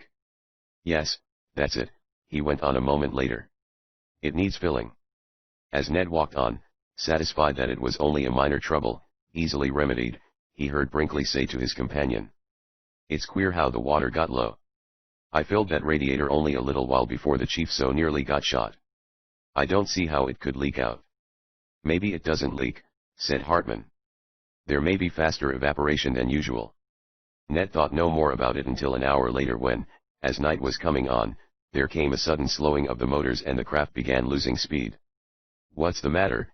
Called Tom, who was on his way to the control cabin. Why are you slowing down, Peltok? Something's wrong, was the answer.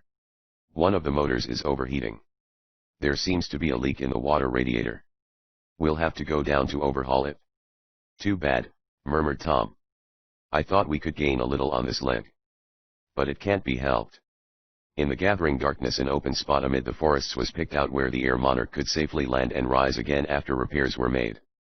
As the aircraft came gently down to the ground, several scores of evil-looking men, dressed in gay but fantastic clothes and bearing long guns, rushed out from the surrounding trees.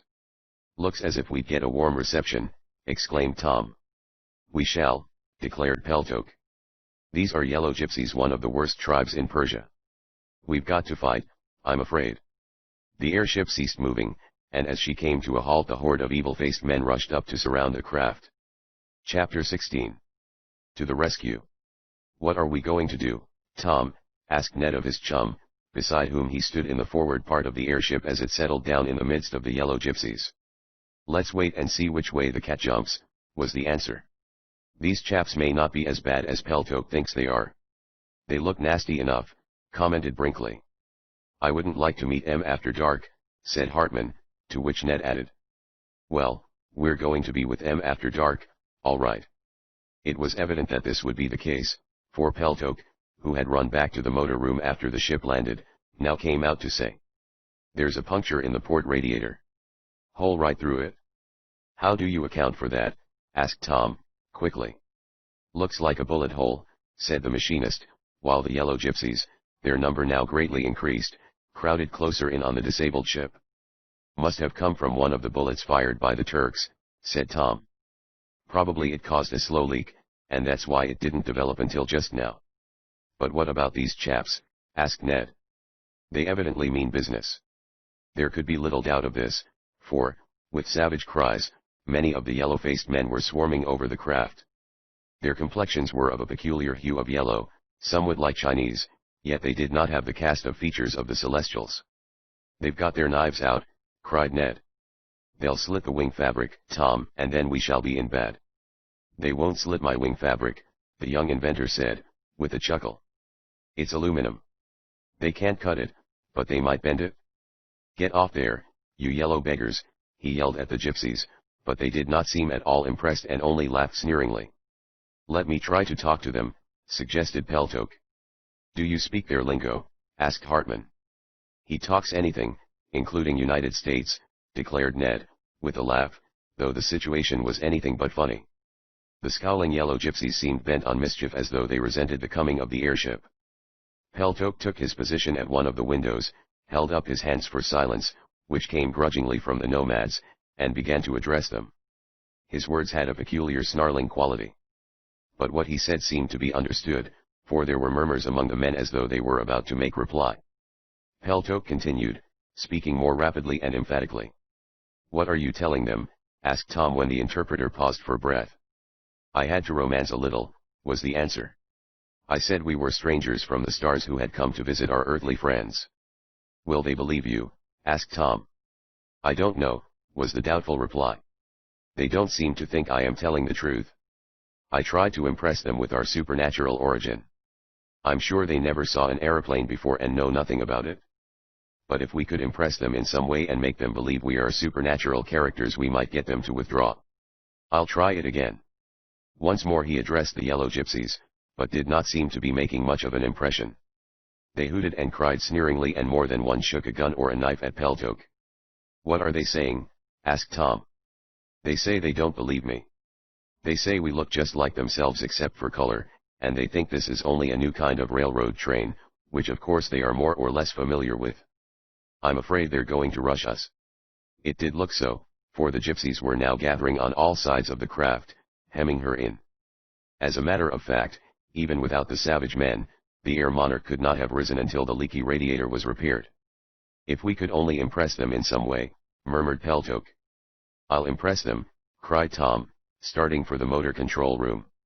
"Start the land motor," he cried to the two machinists. "What are you going to do?" asked Ned. "Use our wheels and roll along," Tom answered. "I'll plow through that bunch if they don't get out of the way, but I think they'll get all right. If we can't sail through the air, we'll travel on land until we get out of the gypsy country. Start the motor." There was a special machine for operating the craft when on land, and Brinkley and Hartman sprang to get this going. Peltok went to their aid, and Ned took his place beside Tom. The yellow gypsies seemed about ready to make the attack, but at the sign of this activity on the strange craft they hung back. This was the very opportunity for which Tom Swift had been waiting. "Here we go," he cried, as he pulled the lever meshing the gears of the land wheels. The Air Monarch leaped forward, and Tom slewed her around until her blunt nose pointed to the crowd where it was thinnest. "I'll ram them," the inventor shouted. Some of the yellow gypsies seemed to understand what was going to happen and yelled to their companions to leap out of the way. But those directly in front of the craft seemed stubborn, and held their ground. "You'll run right over them and kill a lot, Tom," Ned warned. "That may set them wild." "I won't run over any of them," said the other with a grim smile. The machine was careening on over the uneven ground, but still the gypsies in front did not budge. And then, when it seemed that the aluminum nose of the craft would push into their midst and the big wheels crush them, Tom suddenly pulled on a lever over his head as he stood at the steering wheel. Instantly a white vapor was projected straight into the faces of the yellow gypsies. This seemed to knock them over as if a hail of bullets had hit them. They fell in heaps. Tom quickly turned the nose of the Air Monarch, and those now in its path scrambled to one side so that a lane was left for Tom to guide his craft down. Though the windows of the cabin were all closed, Ned caught a whiff of a powerful, pungent chemical. "What is it, Tom?" he cried. "Ammonia gas," was the answer. "I rigged up 2 tubes, forward and aft, to project ammonia. I thought we might get in a tight corner someday, and it would help. We won't get much of it inside here, but it's strong out there." And strong it was, for the stuff, though it would have no lasting ill effects, actually knocked the victims down, rendering them helpless. When those on either side saw what had happened to their comrades in front, the horde of yellow gypsies melted away like dew under the hot sun. Tom guided his craft past those who were knocked out, taking care not to run over any, and in a short time had run out of the forest clearing to a smooth, level road that led onward in the direction he wished to travel. "Good work, Tom," cried Ned, when they were safe for at least a time. "That ammonia gas was a wonderful idea." Peltok, opening a window at the rear of the ship, which was rapidly moving out of the zone of the powerful smell, called back to the discomfited gypsies, some of whom were now reviving. "I told you we were from the stars," the interpreter said in the gypsy tongue. "And doubtless you saw not only stars but suns, moons, and comets." Then the machine moved onward, now traveling on land, of course, not so fast as in the air. "But we'll get to some quiet place where we can lay to and mend that leaky radiator," declared Tom. Presently they reached a broad, level plain which would make an ideal starting field in the morning. "We'll have to work all night, if necessary, on that radiator," Tom said. "This is our second delay. We can't afford many more." The gypsies seemed to have been left behind as night settled down. The travelers were in a lonely stretch of country. For this, however, they were glad. While Tom and Ned got the supper, the three mechanics worked on the punctured radiator. Presently, in one of the water coils, a bullet was found, undoubtedly fired by the Turkish party. Mending the leak was not as easy as had been hoped, and it was well on toward morning before the Air Monarch was again ready to justify her name. It was found to be impossible to travel along on land while repairs were being made, owing to their delicacy. On other occasions this might not be the case. "Get a little rest, men, and we'll hop off early in the morning," Tom said, and while he and Ned stood watch, the other three got some much-needed sleep. The sun was just tinting the east when the signal for getting underway was once more given, but just as the craft was starting to taxi over the plain, to get momentum to mount toward the sky, there came rushing toward the travelers those same yellow gypsies again, only 5 times as many. "They're after us this time for sure," yelled Peltok, who caught some of the threatening yells. "They are going to be revenged on us for what we did last night." "What a mob," cried Ned as hundreds of the gypsies rushed toward the airship, which was all ready to leave. Tom tried to increase his speed to take off before the angry and savage warriors could approach, but the motors were cold and not running at their best. "Ram them," advised Ned, and it seemed to be the only thing to do. Some would, undoubtedly, be killed when the craft crushed its way through them, but she might soon rise above them and all would be well, save that they would probably send a volley of shots after the travelers. Tom had about decided to do this, terrible as it seemed, when Peltok, who was looking from a rear window, cried, "Here they come! Here they come to the rescue!" "Who?" asked Ned. "The forest patrol, like your state police. They'll scatter these yellow gypsies." Then all those in the airship saw a squad of Persian mounted men sweeping across the plain toward them. This squad at once opened fire on the horde that sought to stay Tom Swift in his world flight. Chapter 17. Kilburn's Trick.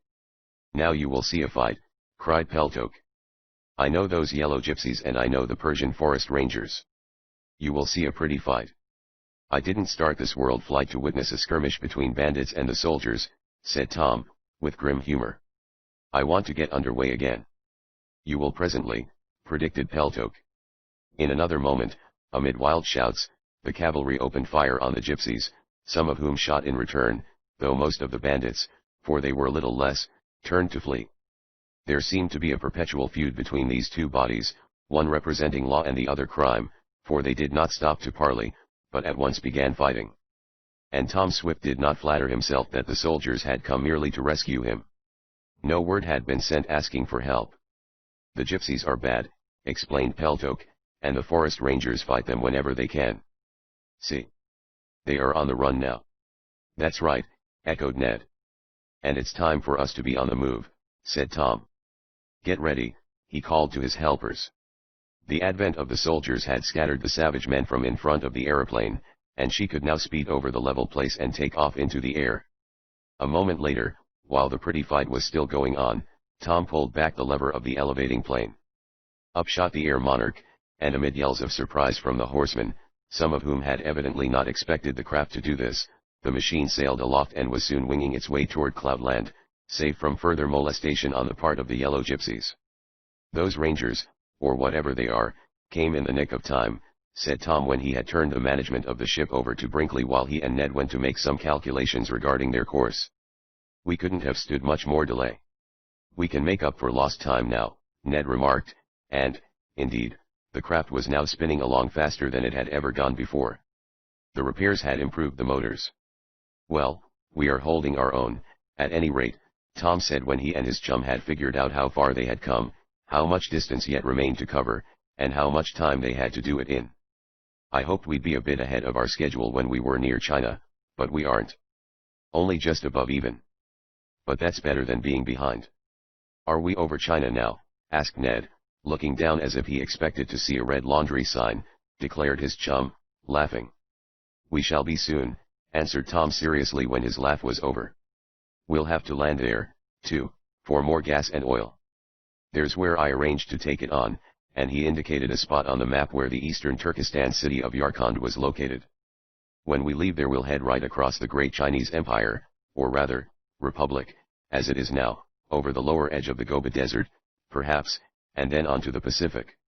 "Why, Tom!" Ned exclaimed with shining eyes, "we've almost won the race already, haven't we?" "Not by a long shot," exclaimed Tom emphatically. "The hardest part of the trip is yet before us, and I fear the journey over the Pacific more than anything else." "Why?" "On account of the storms, especially in the vicinity of the China coast and the Japanese islands. We may run into a typhoon." "Not so good," murmured Ned, as he gazed at the map. "Oh, well, we shan't worry about that until we get there," observed Tom more cheerfully. "We're on our way, anyhow," and indeed they were, with the wonderful machine throbbing her course through space. Tom Swift well realized that he must make his best speed while in the air. Though his craft could do fairly well on land or in the water, the less actual distance he had to travel on aquapura or terra firma the better chance he would have of winning the race. His most feared rival Kilburn in the Red Arrow could travel only in the air, and would keep to that medium. Though of course, having a hydroplane, he could, to a certain extent, move over the water. "But the race will be decided by air travel," said Tom, and to this end he determined to devote all his energies. It was shortly after noon, when Brinkley had served an appetizing meal in the little cabin, that Peltoke, who had been told by Tom what course to follow, announced that they were approaching Yarkand. "Land there," ordered Tom. "I don't know just how near our oil and gas supply in Yarkand is to our landing field, but pick out the best spot and we can have the supplies brought out to us." "Right," exclaimed the navigator, and a little later the big craft came to a gentle stop on a big plain on the farther edge of which was the city. No sooner had the Air Monarch landed than she was surrounded by a swarm of curious natives, a sort of a cross between a Chinese and an Indian, Ned declared. They were friendly, however, and laughed with glee as they beheld the foreign devils and their queer craft. Here Peltoke's linguistic abilities were useful, for he was soon talking with the natives like a house afire, as Tom said, and in a little while the interpreter announced that he had arranged for Tom's supply of oil and gas to be brought out. "Then shan't we take this chance to stretch our legs?" proposed Tom to Ned. "We'll walk about a bit and the mechanics will have time to tune up the motors. I don't like the way the starboard one is behaving." He gave his instructions to Brinkley and Hartman, and then, with Peltoke looking after things, uttering dire threats in their own language to the Turkestan natives, who seemed to want to pull the machinery apart, Tom and Ned strolled about. They would have about an hour to wait, and decided to go into the ancient city. As they were entering it, Ned pointed off to the left and uttered a cry of surprise. "There's the Red Arrow," he said.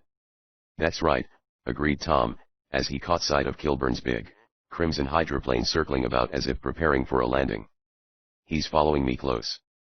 "But he isn't going to land near us," commented Ned, for the Red Arrow was heading down on a different part of the plane from that occupied by Tom Swift's craft.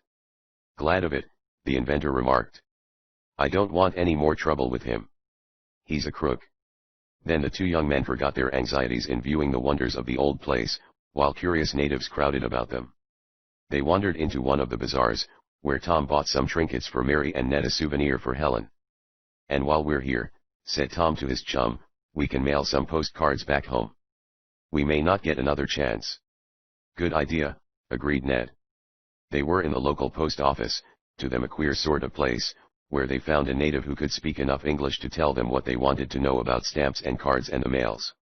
While they were writing their messages, Ned observed two men, who seemed to be officials of some sort, hurriedly enter the post office and talk with the man who had acted as interpreter. But the young man gave the scene little thought until he and Tom were ready to leave. Then Ned saw these same two officials barring their way out. Tom also became aware of something and exclaimed, respectfully enough, One side, please. We're in a hurry to get back to our ship. But the two officers did not move, and one drew from its scabbard an ugly, curved sword. Look out, Tom, warned Ned in a low voice. This looks like trouble. It will be of their making, not ours, snapped Tom. What's the idea, he went on, for he was anxious to start off again. Get out of the way, he ordered the man with the drawn sword. Tell him he's making a mistake, he said to the man who had translated the request for stamps and cards. There was a lively interchange of words between the officers and the interpreter, and the latter, with a shrug of his shoulders, turned to Tom and Ned, saying, "You cannot go." "Can't go where?" "Away from here. You are under arrest." "Under arrest?" "Nonsense," yelled Tom Swift. "What for?" "It seems you have no official permission to land your airship near the city," the interpreter answered. "You must be taken to jail." "It's a plot, Tom," exclaimed Ned. "It's a trick on the part of Kilburn to delay us." "I'm afraid it is," said Tom in a low voice. "We've got to get out of this in some way. Stand by me now, Ned. I'll see what a little strategy will do." Tom turned toward the two officers, a grim look on his face. Chapter 18. Chinese Bandits. Talking rapidly in his own language, the officer with the sword said something to the man who had acted as interpreter before Tom could say anything further. "What's he talking about?" Ned wanted to know. "He say if you be ready he take you to jail now. Judge hear you talk tomorrow," was the interpreter's answer. "Oh, he'll hold us for a hearing tomorrow, will he?" snapped out Tom Swift. "That doesn't suit me. Look here," he went on, to Yal, which the interpreter had said was his name, "ask him how it is he doesn't arrest that other fellow who landed not far from me. The red airship. Why didn't he arrest that pilot? Kilburn his name is." "I ask," offered Yal, and there was more talk before he turned to Tom and Ned, saying, "Red machine man he have permit to land. He sent money on for it week ago." "That's a point we missed," remarked Tom to Ned. "And I'm pretty sure Kilburn put up this game on us. As soon as he landed and saw we were here, he bribed these fellows to arrest us. I don't believe there's any permit needed at all." "Well, what can you do about it?" asked Ned. "They've got the upper hand of us." Truly it seemed so, for now a squad of native soldiers, ugly and unkempt enough but armed with swords and guns, came swarming around the post office. One of the two officers who had arrested Tom and Ned took charge of the squad. "I'm going to buy a permit here and now," Tom said, with a smile. "There's no use trying to fight these fellows except with money. Look here," he went on to Yal. "Tell that officer I'm sorry I didn't know about a permit, but I'm willing to pay for one now and also pay him for his trouble in getting it, and I'll pay you for translating this to him." At this the eyes of the interpreter sparkled, as did those of the two officers when Tom took out some United States gold pieces. Gold speaks a universal language, and when Tom had clinked the pieces in his hands a few times there was a quick exchange of Spitfire language between Yal and the tallest of the two officers. Then Yal said, "Maybe so he get you a permit for money." "Have him try," said Tom, with a significant smile, as he passed over some of the gold pieces. The tall officer hurried away while his companion arranged the ragged, dirty soldiers rather in the form of a bodyguard about the two aviators than as a squad sent to arrest them. "I think everything is going to come out all right," said Tom to his chum. It did, for a few minutes later the tall officer, now all smiles, came hurrying back, bearing a paper covered with big red and gold seals. This he handed to Tom while Yal said, "Him got permit for you. Now you can go for a little more gold," and his eyes gleamed greedily. "I guess it's worth the money," commented Tom, as he handed over the remaining $5 gold pieces, "if it's only to get the best of that skunk Kilburn." Some orders were shouted to the soldiers, they in turn yelled at the rabble, and Tom and Ned were allowed to walk out as they pleased. They lost no time in hastening back to their craft, where they found that the work of taking on the oil, gas, and other supplies had been completed. Peltok was pacing about, looking anxiously up and down. At the sight of the two young men, who were followed by a crowd of boys, he said, "I was afraid something had happened. That Kilburn was sneaking around here, looking as tickled as a cat with cream on her whiskers." "Something did happen," explained Tom. "And that Kilburn won't be so pleased the next time he calls." "Here he is now," said Ned in a low voice as the pilot of the Red Arrow was observed pushing his way through the crowd. His craft could be seen off in the distance down in a little hollow. He, too, it appeared, had landed for supplies. At the sight of Tom and Ned about to enter the cabin of the Air Monarch, the face of the rascal underwent a change. He started back as Tom mockingly remarked, "Well, you're following us pretty close, Mr. Kilburn. How much did you have to pay for your landing permit?" "I didn't pay, I don't know anything about it," snapped the man, his face almost as red as his machine. "I can't help it if my route parallels yours. The air is free." "But landing in Yarkon doesn't seem to be," went on Tom. "Your little trick cost me some money." "What trick?" "I haven't done anything." I. "There's no use in talking about it," broke in the young inventor. "I know what you did." "But I held a trump card," and with that Tom went to the pilot house and gave the word to take off. The machine was soon again soaring in the air and, looking back, Ned reported that the Red Arrow was also in progress. "He's following us, Tom," the young inventor's financial manager stated. "Let him come," said Tom grimly. "If he tries any more of his tricks, I'll not let him off so easily next time." Wishing to put as much distance as possible between himself and his most dangerous rival, Tom signaled for some of the super gas to be used, and this so speeded up the motors that the Red Arrow, fast as she was traveling, was soon left behind, lost in the mist of the upper regions. All that day and through the night, Tom Swift's powerful craft winged her way onward, covering mile after mile. When the pilot thought he had gained enough on Kilburn's craft, he changed back to the ordinary fuel, saving the powerful gasoline for another emergency. It was shortly after breakfast, when Tom and Ned were taking some very much limited exercise by walking about the cabin, that Peltok, with a worried look on his face, came in to report. "I'm afraid we'll have to make another landing, Mr. Swift." "Land again? What for?" asked Tom. "One of the carburetors seems to be choked, and the adjustment of it is such a delicate matter that I don't believe we can do it in the air. We are constantly losing speed, and also getting off our course, as one motor is more powerful than the other." "Well, if we must land, we must," agreed Tom ruefully. "But we are losing too much time." "It can't be helped, I suppose." "Go down, then." "Where shall we land?" asked Ned. "Somewhere in China," was Tom's answer, as he looked at the route map. A little later they floated down on a vast plain in a lonely region where there was not a habitation in sight and where there seemed to be no life stirring. "I don't believe we'll be disturbed here," remarked Tom, as he got out of the machine, followed by Ned. "It's as lonesome as the middle of a desert." "Well, let's have a look at that carburetor." He had no sooner got it disconnected from the feed line than he saw that extensive repairs were needed. "It will take all of a day, maybe more," he said, with a sigh. "Another day lost," exclaimed Ned. "That's bad."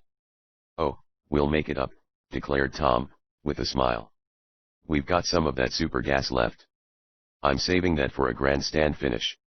Since they were to be held in this lonely Chinese region for a day, the young inventor and Ned Newton planned to roam about and take matters easy while the three machinists made a new part for the defective one in the carburetor. That evening, as Tom and Ned sat in front of the machine, they heard, off to the right, a roaring, pulsating sound which had a meaning for them. They looked in the direction of the noise, but on account of the mist could see nothing. "An aeroplane, as sure as guns," exclaimed Ned. "And the Red Arrow, if I know anything about gasoline," added Tom. "That's just how her motors sound. Well, I hope Kilburn doesn't spot us held up here." The sound of the throbbing engines died suddenly, and at this Tom sprang to his feet. "He's shut off," he exclaimed. "He's going to land." "Seems so," admitted Ned. "But he may not spot us," and as they had no sight of the rival plane, they concluded that the mist hid them as it also hid the Red Arrow. "We'll stand guard tonight," decided Tom, and so watch was kept. But nothing happened during the hours of darkness. The sun was scarcely up when Brinkley and Hartman rose, to resume work on the carburetor. But it was Ned who, looking out of his cabin window, uttered a cry of alarm. "What is it?" asked Tom. "Chinese bandits," was the answer. "They're going to surround us." "We're in for it now, Tom." As the young inventor peered out, he saw a horde of fierce-looking Chinese advancing toward the stalled airship. Chapter 19. The Typhoon. "Trouble surely is hovering over us," grimly mused Tom Swift, as he leaped out of bed and hurried into the pilot house, where he found Peltok and the two machinists gathered. "Can you speak the language of these bandits?" asked Tom of Peltok. For that the advancing Chinese were bandits there was little doubt. Oh, yes, I can talk to them. But it will do little good, I fear, was the answer. They make it a practice to capture foreigners whenever they can, to hold them for ransom. And they're likely to capture us unless we can rise soon, exclaimed Tom. Can we? He asked the machinists. Brinkley shook his head while his companion said. It will take about 2 hours more to fix that carburetor and adjust it. Then we've got to fight, said Tom. All right, if they want that they can have it. Get out the guns, Ned, he cried. Peltok, you man the ammonia tubes. Hartman, you.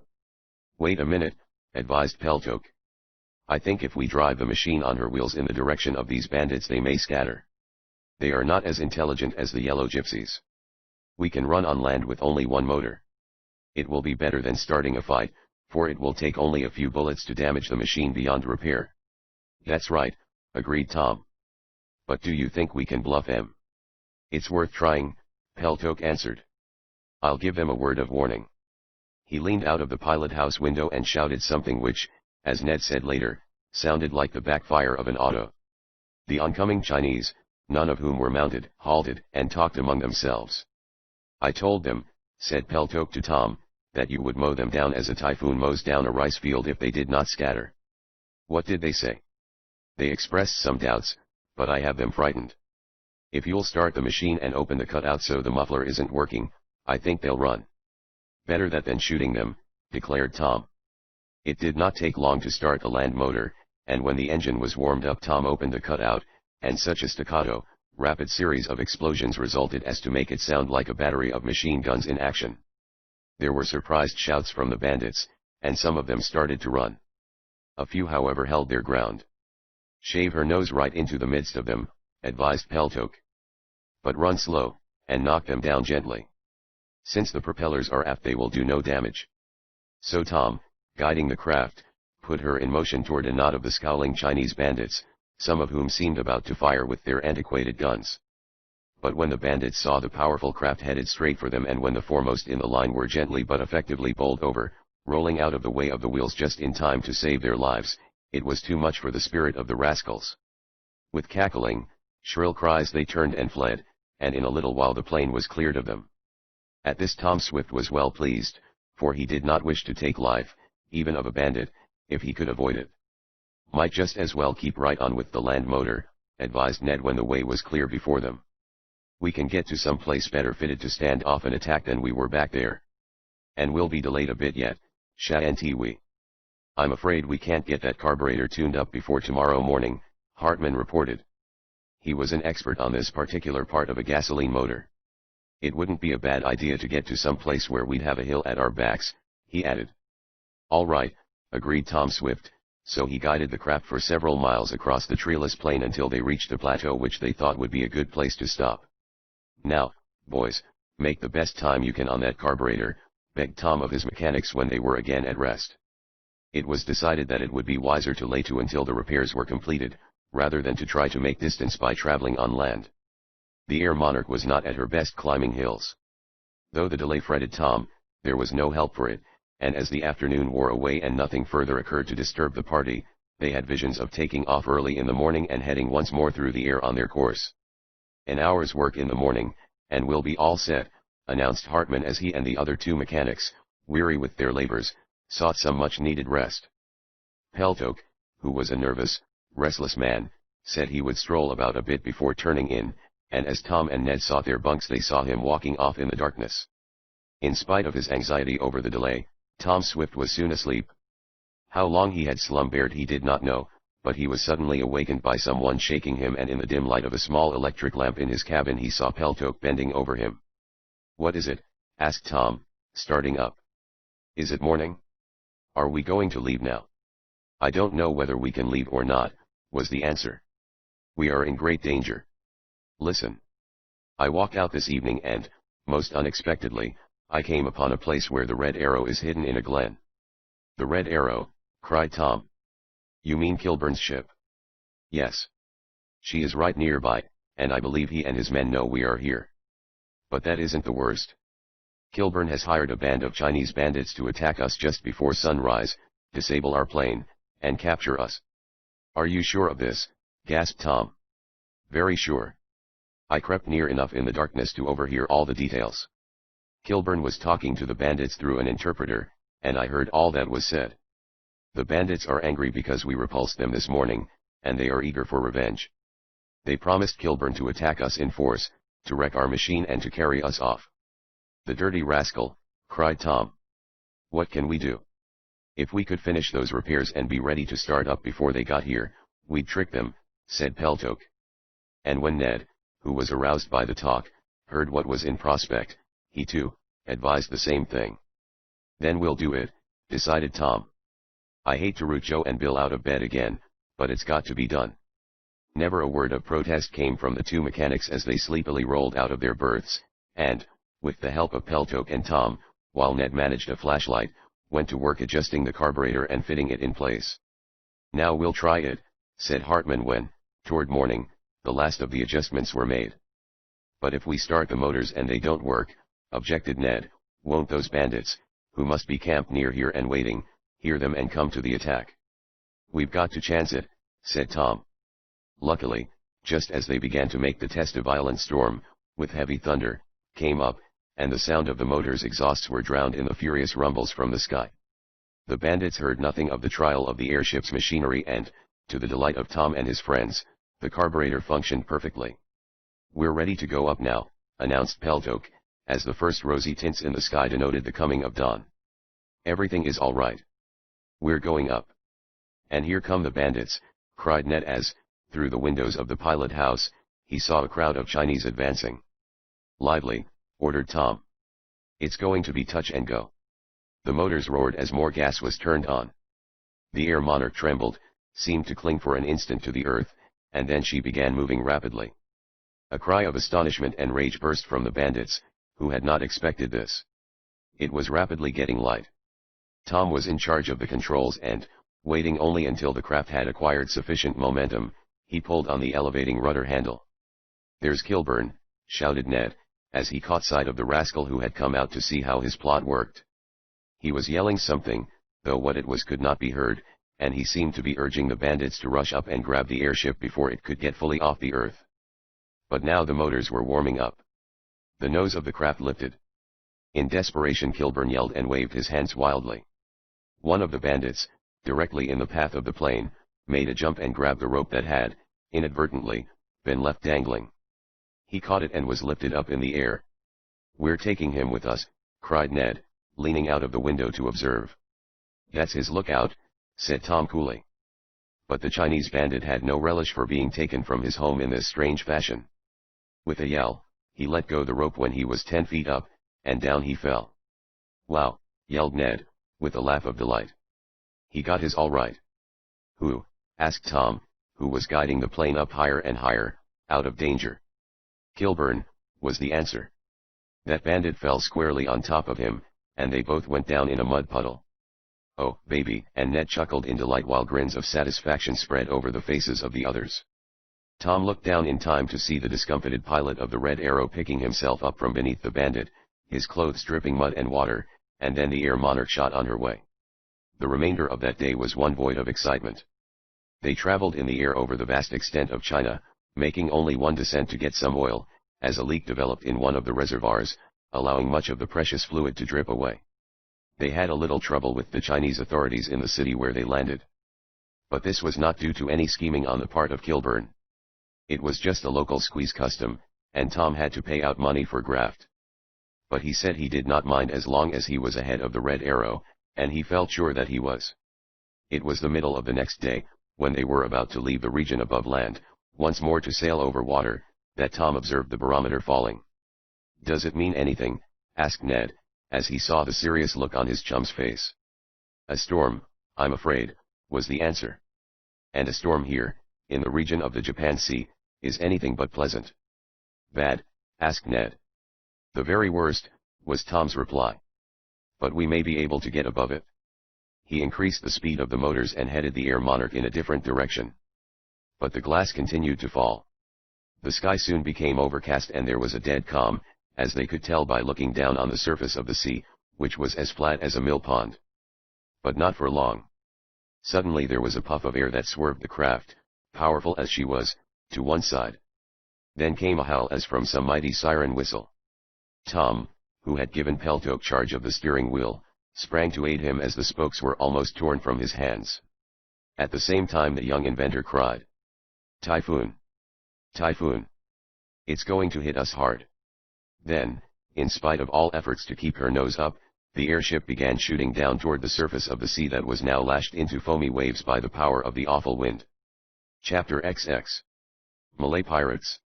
Typhoon in itself has a sinister sound, and when, coupled with that, was the knowledge of what such a storm was capable of doing, it is no wonder that there were anxious hearts aboard the Air Monarch. "What's the matter?" asked Ned of his chum, as he realized that Tom was not going to be able to do as he hoped and send the craft up into a calm area above the outburst. "I don't quite know," was the answer. "It's just as if we were being pulled or pushed down. If we land in that sea." Well, Ned did not finish, but Tom knew what his chum meant. If it was bad in the air, it was worse on the water. A typhoon is a hurricane of the worst sort, this particular name for violent wind and sea disturbances being common to China and Japan, where these storms rage from May to November, being at their worst in the summer months. Tom and his party had arrived just at the very height of the stormy season, and were now in the grip of a typhoon of the most dangerous character. "Our only chance is to fight it," cried Tom, while he aided Peltok in handling the wheel. "Once we are forced down, we'll be swamped." The craft was built to navigate on water, it is true, but not amid big waves and swells kicked up by a hurricane. Yet it might chance that Tom would have to battle with the elements of water as well as those of the air. For a time it seemed that the typhoon would conquer and force the machine down. At first Tom thought something had gone wrong with the machinery, so reluctant was his ship to respond to the controls. But when he looked at the wind gauge near the front window and noted that its hand was hovering around the 150 mark on the dial, he understood what was taking place. The wind was approaching a rate of 200 miles an hour, and as the Air Monarch was not making that speed, she was being blown back, and her propellers were not even holding her stationary in the gale. Not only was she being forced back, but she was being forced downward. "We've got to have more power," cried Tom. "Turn on the supergas." "There isn't much left," said Hartman. "You were to save that for the last lap." "There won't be any last lap if we don't get above this typhoon," shouted Tom. "Turn it on." "On she goes," echoed the mechanic. With Hartman at the supercharger, while Tom and Peltok managed the wheel, Ned and Brinkley looked to the oiling systems. If they failed now, when it was necessary to run the motors at their top speed, it would be disastrous. Though the wind howled about them and heavy rain now dashed against the thick plate glass of the windows, and though the typhoon was increasing in power, it was soon evident that the machine was doing better. With the increase in speed and power of the motors, because of Tom's newly invented gas, the Air Monarch began to recover lost ground, and soon she began progressing straight into the teeth of the hurricane. To have turned and sailed before it would have meant that she would be turned over and over, her wings shorn off, and that she would be dropped into the raging sea, a helpless wreck. "We'll make it! We'll make it!" exulted Tom, as he saw the speed indicator hand slowly move along until it was passing the 200 mark. He knew his ship was capable of over 250 miles an hour, or more than 4 miles a minute, though how long she could keep up this speed was a problem. And the young inventor knew he could not hope to reach that goal with the typhoon blowing against him at more than half that speed.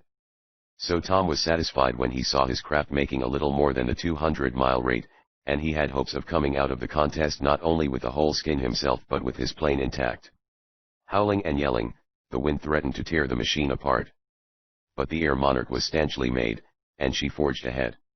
Now and then some more violent outburst than usual caused the craft to dip down toward the raging sea, but Tom and Peltok forced her up again, and she rode above the waves, though sometimes perilously close to their crests. There is one thing about typhoons that is in their favor, if such a thing can be said. This is that they do not last long. From the very nature of these storms, they cannot last long.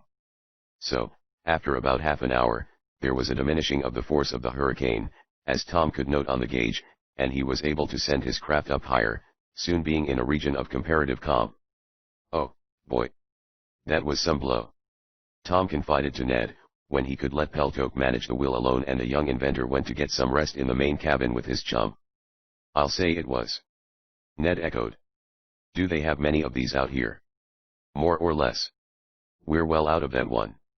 The typhoon was passing almost as quickly as it had arisen, and when it was possible to slow down the motors, to save as much as possible of the now precious supergas, Tom gave orders to that effect. They were now over a portion of the ocean that had not, as yet, responded to the whipping and lashing of the terrific wind, and Peltok, who had given Hartman charge of the wheel, came in to say, "I think we had better drop down to the water and give the airship an overhauling. No telling what might have been strained by that gale." "I agree with you," Tom said. "We'll make a landing, or rather," he added, with a smile, "a watering. There is a large island near here, I think," he went on, consulting the map, "and we can be sheltered in the harbor if we have to make any repairs." The typhoon had passed. The rain was over.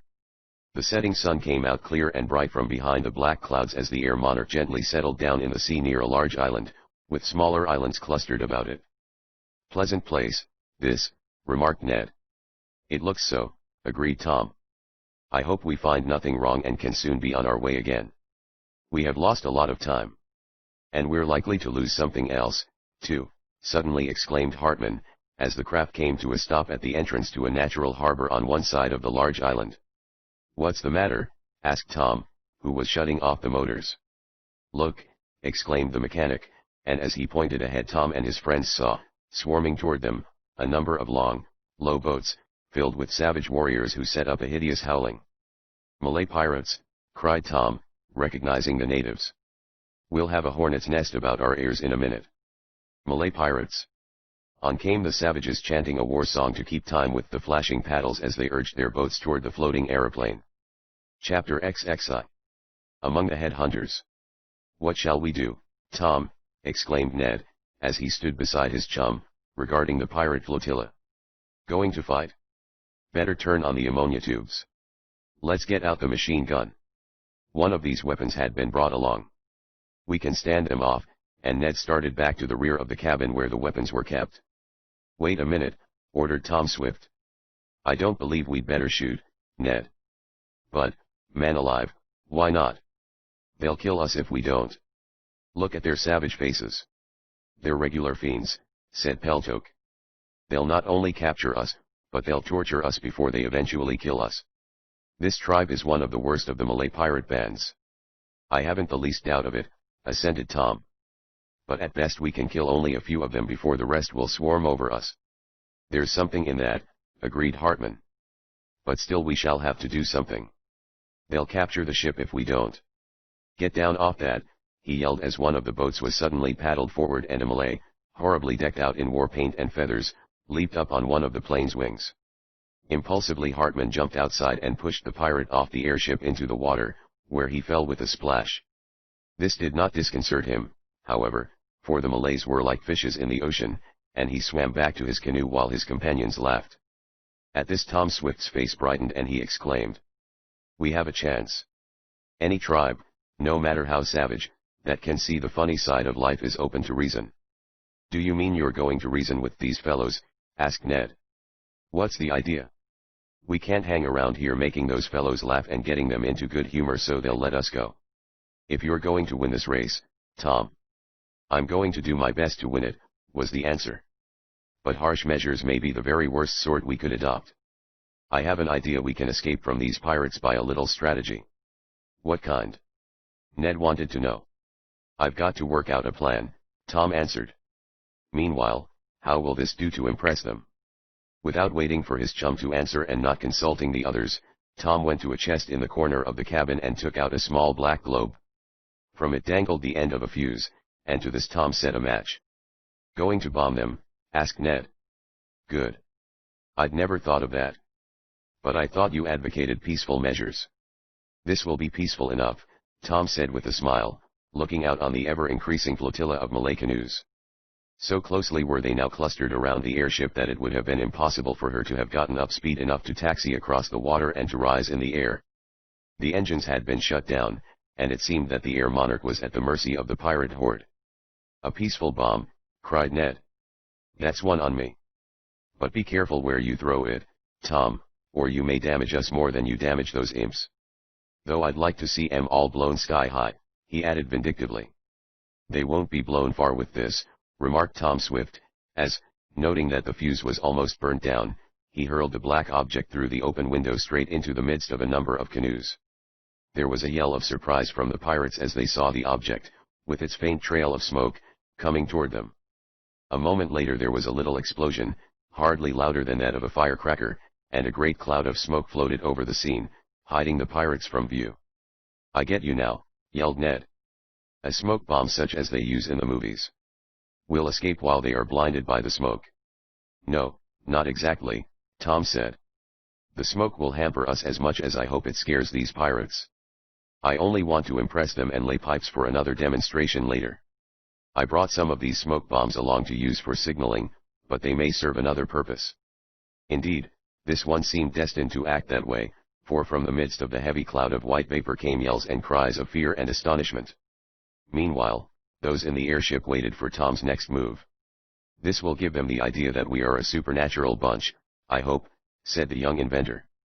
"They'll hesitate about rushing us, and that's what I want to hold off that overwhelming rush." Tom Swift seemed likely to get his wish, for when, after a minute or two, the smoke screen was blown away, the water about the Air Monarch was clear of pirate canoes. The paddlers had hastily drawn back from too close proximity to the foreign bird ship, as, doubtless, they called the craft. But if the danger of an immediate and overwhelming rush was over for a time, the menace of the Malay horde still remained.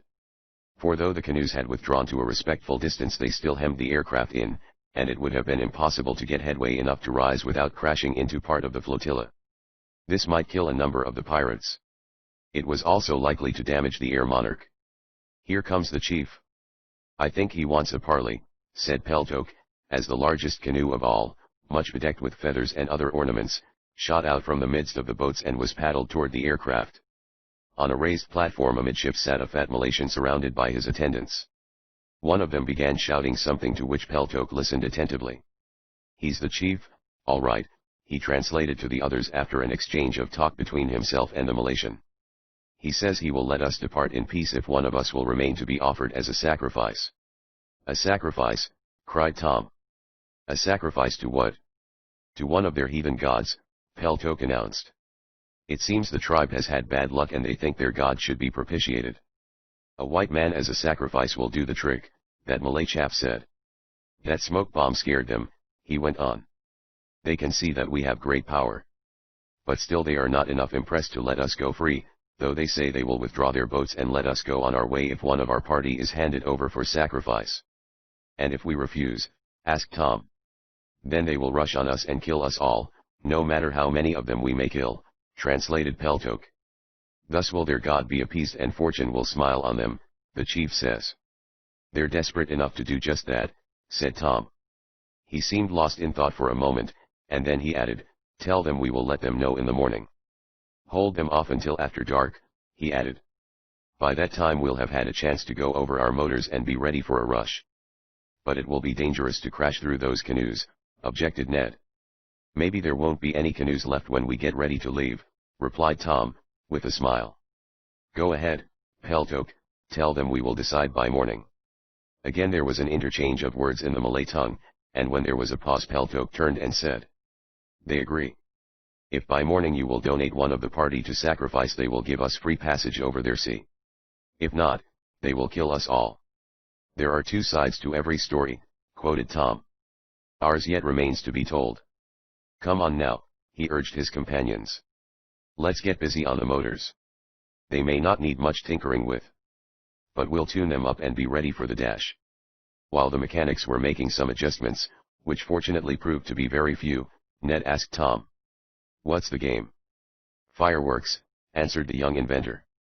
"I've got a few I brought along, Ned, not really knowing what use I might make of them. But now I see a chance. Tonight," went on Tom, "when we are ready to start, I'll shoot some rockets and Roman candles over the heads of the Malays. They'll probably be surrounding us in their canoes. But the fireworks will scatter them and we'll have a clear lane to shoot through." "Good," cried Ned. "I wondered what you were going to do. This will turn the trick, I think." Though the triple ring of canoes had withdrawn a little distance from the airship, the big craft was still so well invested that unless the rings were broken escape would be out of the question. Darkness fell rapidly. Tom and Ned got a meal ready, serving it to the mechanics who were working fast to complete the adjustments made necessary by the strain to the ship caused by the typhoon. It was nearly midnight when Tom, having got out the fireworks, made ready for his surprise. With the help of his 4 friends, he laid a battery of rockets in wooden troughs so they would shoot in 4 directions from the airship. Then, directly ahead, in the path he intended to use to get up speed to mount into the air, he aimed some big Roman candles. "All ready," cried Tom when Ned and the others had announced that they were prepared. "Let 'em go." With terrifying roars, with sharp explosive pops and showers of sparks, the rockets and Roman candles whizzed forth. The darkness was set aglow with a terrifying glare, and from the watchers in the canoes came yells of dismay. "Start the motors," cried Tom when, by means of the red glow, he saw the canoes scurry away, leaving a free passage. With a roar, the powerful machines got into action, the propellers whirled, and the Air Monarch shot across the water. A few seconds of this ever-increasing speed enabled the craft to rise into the air, and then she was on her way, winging her flight high over the heads of the terrified and disappointed savages. "That will hold them for a while," cried Ned, as he aimed the last burning balls of his Roman candle down on the dark mass of fleeing natives. All through the night the machine roared on, reducing each hour the distance that separated her from the final goal. There were still many thousands of miles to cover, however, and several days would be needed to do this. It was on the 3rd day after having escaped from the Malay pirates and while proceeding along over the Pacific that the machine which Tom was guiding swerved sharply to the left. It almost turned turtle, but he righted it quickly and then shut down the power. "What's the matter?" shouted Ned. "We're wrecked, I'm afraid," was the answer. "One of our propellers is broken. We've got to descend." "I'll head for that island." "No. Not there. Not there," cried Peltok, who had been studying the charts just before the accident. "Don't go down there." "There's no help for it," said Tom. "But what's the objection?" "That island is inhabited by headhunters," was the answer. "They are even worse than the Malay pirates." "It can't be avoided," said Tom Swift. "We're disabled. We'll have to take our chance," and a few minutes later he guided his craft down into a little natural harbor of the island, the shores of which swarmed with savage-looking men. Chapter XXII. The Raft. Scarcely had the aircraft come to a stop, gliding over the water, than scores of canoes, smaller than those used by the pirates, but containing fully as many savages, put out from the sheltered shore of the little bay and began approaching the machine housing Tom Swift and his party. Their horrid cries rent the air and they brandished their spears, axes, clubs and bows and arrows. "What are we going to do, Tom?" asked Ned. "Are you going to fight them or scare them?" "You can't scare these natives," shouted Peltok. "They are utterly savage. They have no gods. They worship only human heads, and they are after ours." "Then we won't waste any time parleying," decided the young inventor. "Unlimber the machine gun," he called to Hartman and Brinkley. "Ned, get out the rifles. If they want to fight we'll give 'em one." "But what if we can't beat 'em off?" asked Ned, as he ran to get some of the arms. "We'll be stuck here, shan't we, with one propeller gone?" "We'll be stuck if we can't ship a new one, but we have 2 spares," said Tom.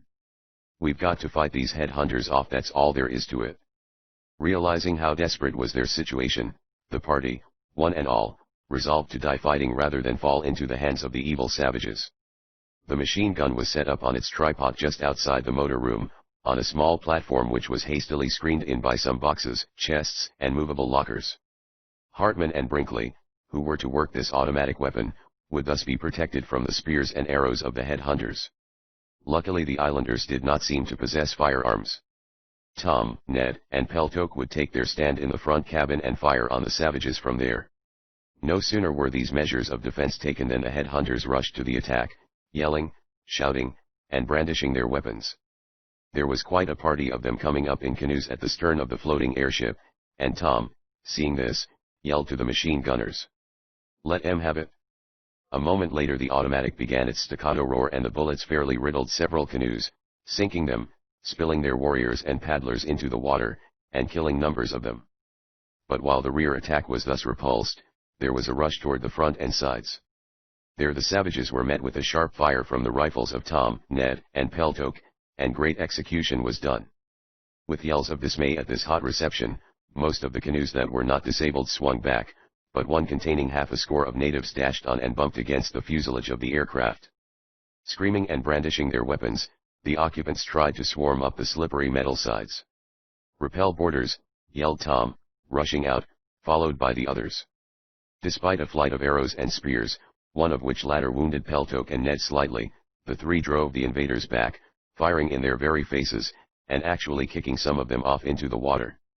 Then this canoe turned back, but not before several of the occupants had been killed.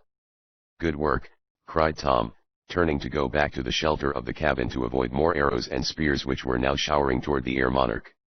"A little more of this and we'll have them on the run." As he spoke he uttered a cry of pain, for an arrow took him in the thigh, inflicting a painful wound. "It may have been a poisoned arrow, too," said Peltok. "Better put some disinfectant in the wound." This Tom did, in the shelter of the cabin. After the first rush the headhunters withdrew, their ardor somewhat cooled.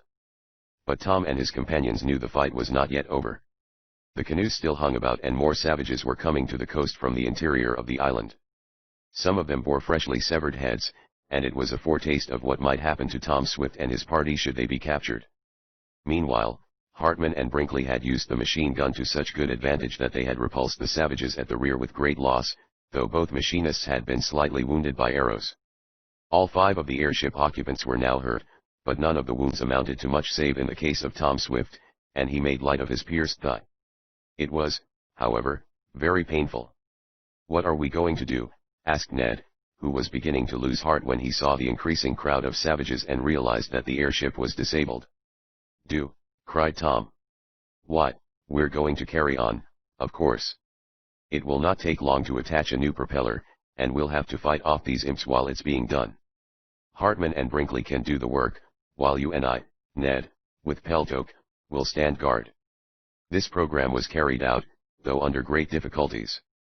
The headhunters, in spite of their heavy losses, returned to the attack soon after the 2 machinists began attaching the spare propeller. The old one had lost a blade, possibly through some defect in it, Tom decided. Ned and Peltok worked the machine gun at the stern, thus protecting Hartman and Brinkley from an overwhelming rush, while Tom, with several magazine rifles ready to hand, peppered the natives who sought to come at the craft from the front. In this way the fight and repair work went on for a couple of hours, until, at last, the execution among the headhunters was so great that they were forced to withdraw. Ned received another slight scratch from an arrow, but there were no other casualties on board the Air Monarch, which was rapidly being put in shape for another flight. It was not until late in the afternoon, however, and following a most strenuous hour, that the machinists announced that the propeller was in place. "And it's about time, too," said Tom. "I think the headhunters are going to make another grand rush." This was plainly evident from the additional canoes that were being filled with islanders who swarmed down to the shore. They seemed determined, no matter how severe their own losses, to get the heads of these strangers. Peltok tried to listen to the shouted talk of the savages, but had to admit that they spoke a dialect unfamiliar to him. However, it was evident that the yells and shouts had to do with the intentions of the war party. "Here they come," yelled Ned, when word had been given to start the motors. Wow, what a mob! Hundreds of the headhunters were now paddling to the attack. But when they were within range they were met with a sharp fire from the rifles and machine guns. At the same time the Air Monarch began moving, and before the attackers could get close enough to interpose their canoes in her path, the machine had risen and was soon high over their heads and out of danger. "Whew," whistled Ned as they sailed on. "If we don't get the prize for the international race, Tom, we ought to get one for an international globe-circling fight. We've had a lot of it since we started." "Yes, we have," Tom admitted, wincing a bit as he moved his wounded leg. "And we may have more. We still have Kilburn to reckon with." "I wonder where he is," mused Ned as the machine straightened out on her course. "Hard to say," was the answer. "But we aren't making as good time as I'd like to make. He may pull in ahead of us." At the thought of this the speed of the craft was increased, and as night came she was winging her way over the vast expanse of the Pacific Ocean toward the shores of the United States. It was just at dawn the next morning when Ned, who had got up early to make Tom a cup of coffee, looked down toward the sea. What he saw caused him to cry out. "What is it?" asked his chum. "There's a raft just below us." "A raft?" "Yes, with a couple of people on it. Looks like a raft from a wrecked ship. I think they are castaways. Can't we rescue them?" Tom. The young inventor came limping out of his cabin to look down at the sea. Rising and falling on the heaving swells below the Air Monarch was a big raft, on which were two men waving frantically to those sailing above their heads in the airship. Faintly their cries floated up, for the Air Monarch was flying low. "Help! Help!" the castaways shouted. Chapter XXIII. There she blows. Tom Swift for a moment was torn between duty and ambition. His machine was winging along at wonderful speed and he was beginning to make up for much time lost. To slow up, descend and rescue these two on the raft meant more delay, a delay that would be dangerous to his chances of winning the prize. He did not know how many or what other ships, whether of the air or the sea, containing his rivals, might be ahead of him or close behind. But it was for only a moment that Tom hesitated. He gave one look down at the despairing, helpless men on the raft and cried to Ned, "We'll go down." Ned knew, as well as Tom, what this might mean. As the young inventor sprang into the motor room to give the order to Hartman, who was on duty, he practically gave up all hope of winning the race. Yet he had no regrets. There was another thought that came to Tom as he told the surprised Hartman what was about to be done and mentioned the raft with the shipwrecked ones on it. This was the problem of caring for the two castaways when they were taken aboard the Air Monarch. "There's hardly room for them," reasoned Tom. "Their added weight will hold me back, even if I'm able to make up any of this lost time. And we haven't any too much food. Didn't have a chance to lay in any at the camps of the pirates and headhunters," he grimly reflected. But he did not hesitate, and a little later two very thankful, but much wondering, men were being taken aboard the airship. They were thankful for their rescue but surprised at the manner of it. "We thought some steamer might pick us up," said one, "but we never counted on something coming out of the sky to do it." "Sam thought I was out of my head when I told him an airship was coming," remarked the other. Tom had sent his craft slowly over the water on her pontoons as close as he dared to go to the raft, and the men had leaped into the sea, swimming the intervening distance, since it would take but a slight bump from the jagged edges of the raft to puncture the frail body of the Air Monarch. Once on board, and again riding through the air, Tom listened to the stories of the castaways. They were part of the crew of a small lumber schooner that had broken up in a terrible storm. For more than a week the men had been drifting about on the raft which had been made from some of the deck load of lumber. 5 of their companions had been washed off, and one, in delirium, had leaped into the sea and was eaten by sharks. The 2 who were left had only a little food and water remaining when they were saved. "I'm sorry that I can't take you men all the way back to San Francisco with me," Tom said, when the 2 had been made comfortable in temporary bunks and given some extra garments in place of their wet and storm-torn ones. "But I'm trying to win a race. How would it do if I landed you on one of the Hawaiian Islands? I've got to stop there for oil and gas." "That would suit us fine, Captain," said Sam Stout, while his companion, Frank Madler, said, "We can easily get another ship there." So it was arranged, and Tom, still with a faint hope in his heart that he might at least come in a good second if not the winner of the world race, turned on a little more power and headed for the east. There lay the United States, and once over that territory there remained only the last part of the flight across the continent. The motors of the Air Monarch were not behaving as well as Tom liked, and he had an idea it was due to the poor quality of the last gasoline he had put into his tanks. He dared not use the last of his superfuel, but he hoped in Hawaii to get some better than the last. If worse came to worst, he thought he could finish the race in his airline express craft, but he wanted to do it in the Air Monarch. It would be much more satisfactory, he told Ned, who agreed with him. It was only half a day's travel from where the shipwrecked ones had been picked up to the harbor of Honolulu, and it was about mid-afternoon when Ned, who was on watch, gave the cry. "Land ho! All out for Hawaii!" The beautiful islands were looming ahead of them through the mist. Quarter of an hour later they made out Diamond Head and knew they were close to Honolulu, the chief city of the territory. Tom was in the pilot house, prepared to make a landing, if such a term is permissible when one means to drop into the water. He had headed the craft for a spot somewhat outside a harbor, intending to taxi up into it to avoid the shipping when, suddenly, Sam, one of the shipwrecked sailors, who was looking from the pilot house window, pointed to a spot directly in front of them and cried, "There she blows." "What?" asked Tom, though a second later he realized what was meant. "A whale," cried the sailor. "There she blows, and you're going to bump right into her." Tom tried desperately to shift the wheel and, at the same time to elevate the airship to pass over the monster of the deep. but they were now so close that it seemed impossible. With the motors shut off, the sound of the whales blowing could be heard, and each moment the vast bulk became plainer. If the airship hit that mountain of flesh, she would be instantly wrecked. Chapter XXIV. The last trick. Start the engine. Give me some speed. Tom yelled desperately. I've got to zoom. He meant, by this, a sudden and sharp lifting of the airship over the whale, as a birdman often zooms to avoid crashing into trees or some obstruction. Luckily, Peltok was on duty in the engine compartment. He had shut off power but a short time before, and the cylinders were still hot. In a second the machinist switched on the spark, hoping to start the motors on compression, as can sometimes be done. To his delight it happened this time.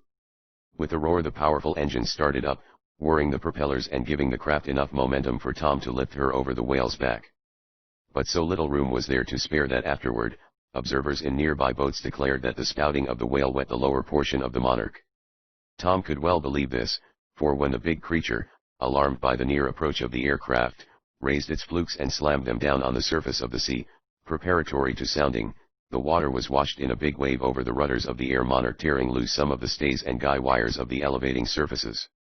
It was a narrow escape, and Tom realized this as, a little farther on, he brought his craft safely to the calm surface of the bay, while behind him the waves were ruffled by the sinking of the whale that was soon lost to sight.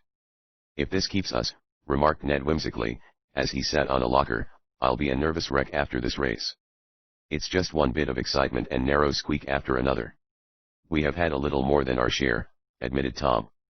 But I think the worst is over now. You sure handled your ship like a veteran, commended the two shipwrecked sailors. Tom's arrival at Honolulu was greeted with a great demonstration on the part of officials and the populace, some of whom had expected that one or more of the world racers might pass over their islands. So when word came that Tom had stopped to take on gasoline and oil, arrangements were made to fete him. But he had little time for any ceremonies, although he did consent to be decked with a wreath of flowers, a native custom. I want to hop off again as soon as I can, he told the welcoming delegation, though as politely as possible. You understand how it is? Oh, yes, we understand, was the reply. But one of your rivals is here, and he seems to be taking his time. Who is it? Asked Tom, though he was almost prepared for the answer that came. Dan Kilburn in the Red Arrow. Here ahead of us, exclaimed Ned. That isn't to be wondered at, remarked Tom. The thing for us to do is to leave ahead of him and keep him at a distance. They learned that the Red Arrow had arrived 2 days before with a broken camshaft and that the repairs were nearly completed. On hearing this, Tom hastened as much as he could the taking on of gas, oil, and other necessities. But when it seemed that they might get underway again a few hours after landing in Honolulu, Peltok discovered another small burned-out bearing that must be replaced. It will not take long, he said, as we have spare parts for that. By night we can be moving again. I hope so, murmured Tom. The two shipwrecked sailors were taken in charge by the captain of a vessel who promised them berths, and Tom and Ned sent home radiograms telling of their progress up to date. In spite of Peltok's assertion that it would not take long to replace the burned-out bearing, it did, and he had to amend his calculations so that it would be midnight before the Air Monarch could take off again. Tom and Ned occupied their time by visiting places of interest, and it was when they were coming out of a restaurant that they saw a crowd approaching them.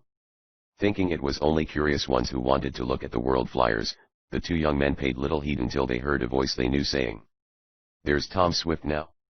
Arrest him. I'll make the charge." Tom and Ned wheeled about to see Dan Kilburn facing them. The pilot of the Red Arrow was in company with a police officer, and again he exclaimed, "Arrest Tom Swift." "On what charge?" asked the officer. "He tried to kill me." "Kill you?" shouted Tom. "Are you crazy?" "No, I'm perfectly rational," sneered Kilburn. "But I make that charge. A charge of attempting my life. Tom Swift dropped from his airship a Chinaman on my head, severely injuring me." And then it came to Tom and Ned what the rascal meant. He was referring to the time he had set the Chinese bandits on to wreck the Air Monarch. One of the bandits had been carried up by catching hold of a rope as Tom sent his craft aloft, but the frightened fellow had loosed his hold and dropped on Kilburn's head. "Arrest Tom Swift," again demanded the Red Arrow pilot. As he hastened forward, so did the police officer, accompanied by a number of others. "I am sorry," said the officer to Tom, "that I shall have to take you into custody. There must be a hearing, but probably, Since no one was really killed, you will be admitted to bail. You mean that I must submit to arrest and probably lose a day, if not more, arranging for bail on this untrue charge? Asked Tom indignantly. Such is the law, was the answer. It's a foolish law, cried Ned. It was Kilburn's own fault that the Chinese bandit dropped on him. He sent them to attack us. I did nothing of the sort, declared Kilburn brazenly. I must take you into custody, young man, said the officer. I am sorry, but this gentleman, and he pointed to Kilburn, has sworn out a warrant against you, charging you with assault with intent to kill. I must do my duty. All right, assented Tom, with such seeming cheerfulness that Ned looked at him curiously. If I have to go with you, I suppose I must.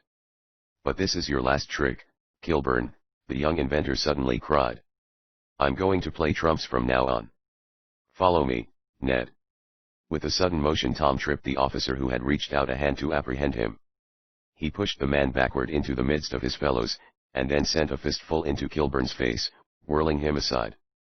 Then, like a football player, Tom turned and ran back into the restaurant, followed by Ned, who did not know what to make of it. They'll trap us in here, Tom, panted his chum.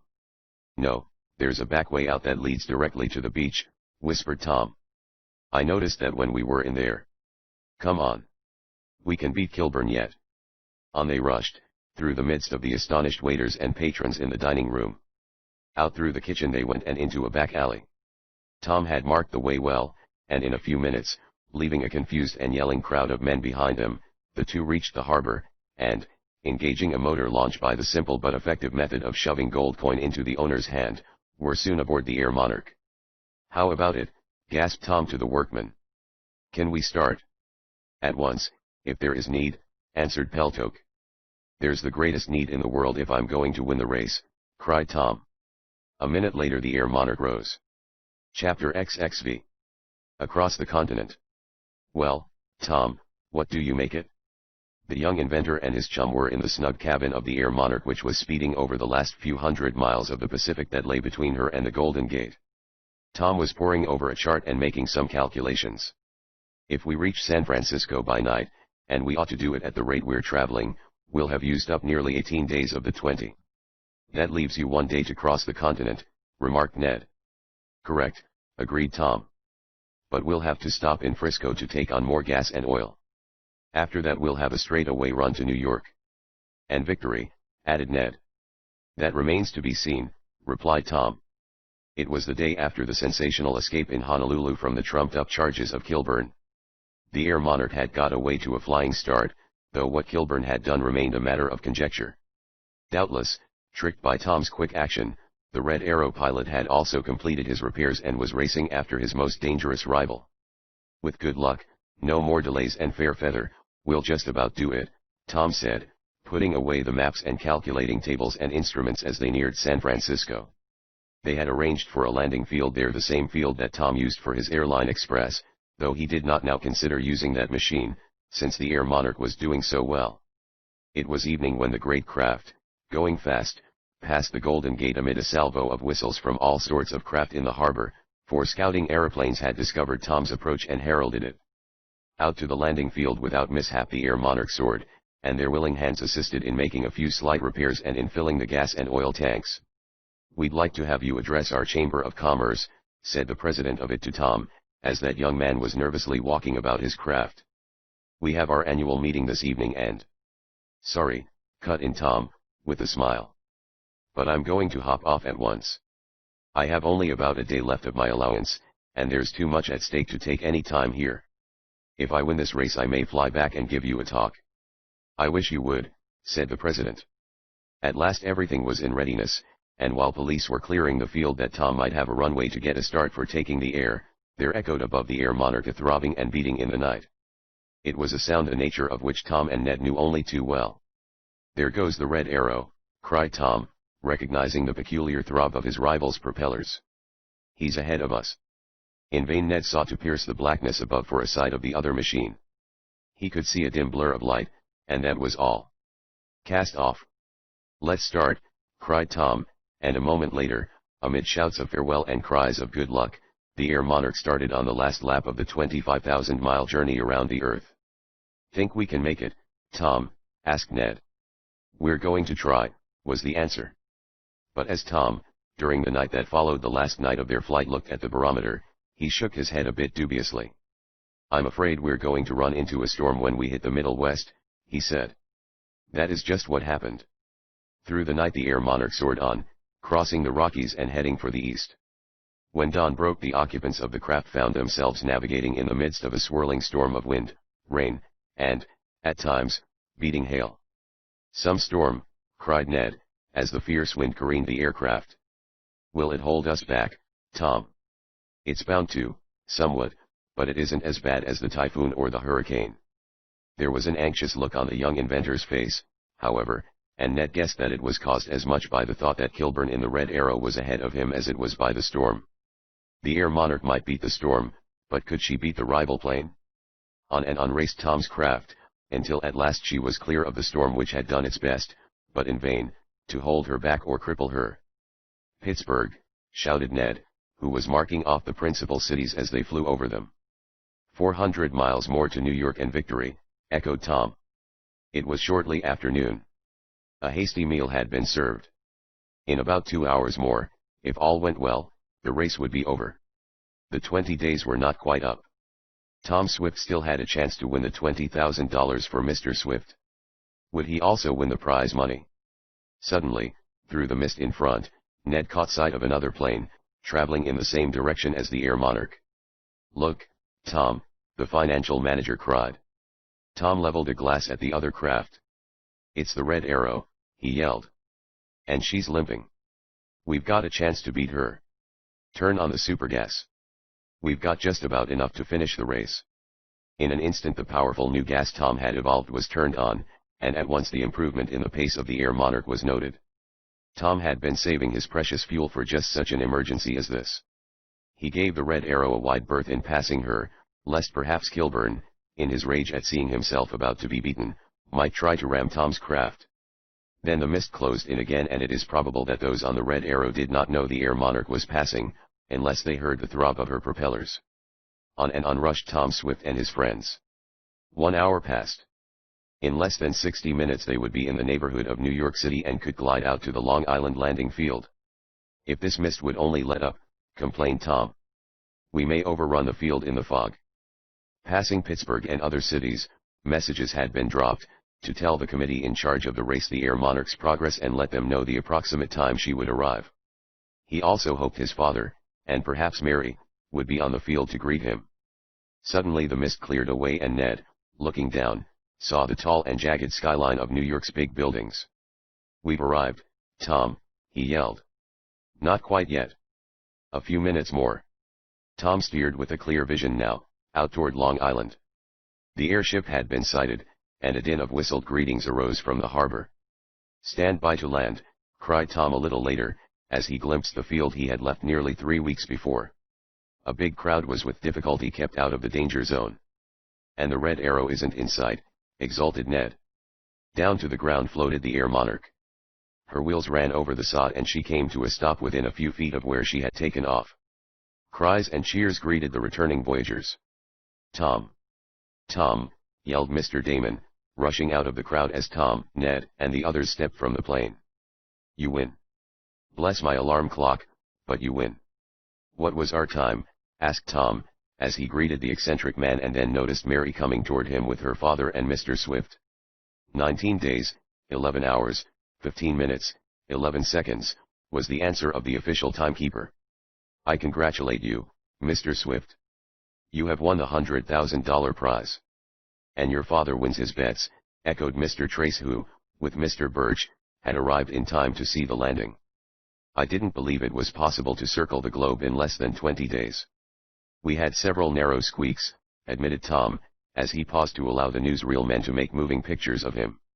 "Oh, Tom, I'm so glad you're back," murmured Mary. "And I guess Helen is glad to see Ned, too," she added, as Tom noticed his chum being greeted by another pretty damsel. "Has anything been heard of any of the other contestants?" asked Tom when his time had been officially set down. "How about the Red Arrow?" "Hasn't been heard from," someone said. "And most of the others gave up soon after starting." Just then a reporter came bursting into the crowd. "The Red Arrow just crashed in New York Harbor," he cried. "She's a wreck." "Too bad," murmured Tom. "We didn't get here any too soon," he added to Ned. "Whew, but I'm tired." And well he might be, for the last part of the trip had been a terrible strain. The Air Monarch was wheeled into a hangar and left in charge of the 3 mechanics while Tom and his friends, after a reception in New York, made ready to go back to Shopton. Meanwhile further news came of the wrecking of the Red Arrow.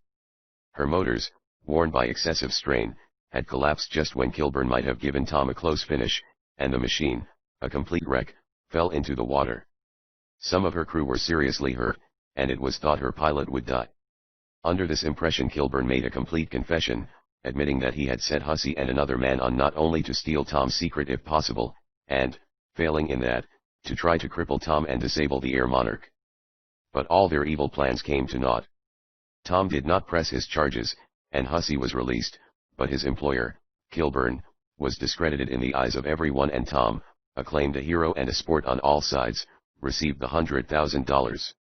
One of the first things he bought with the prize money was a fine diamond pin for Mary. "Just a souvenir," Tom explained. "Some souvenir," murmured Ned.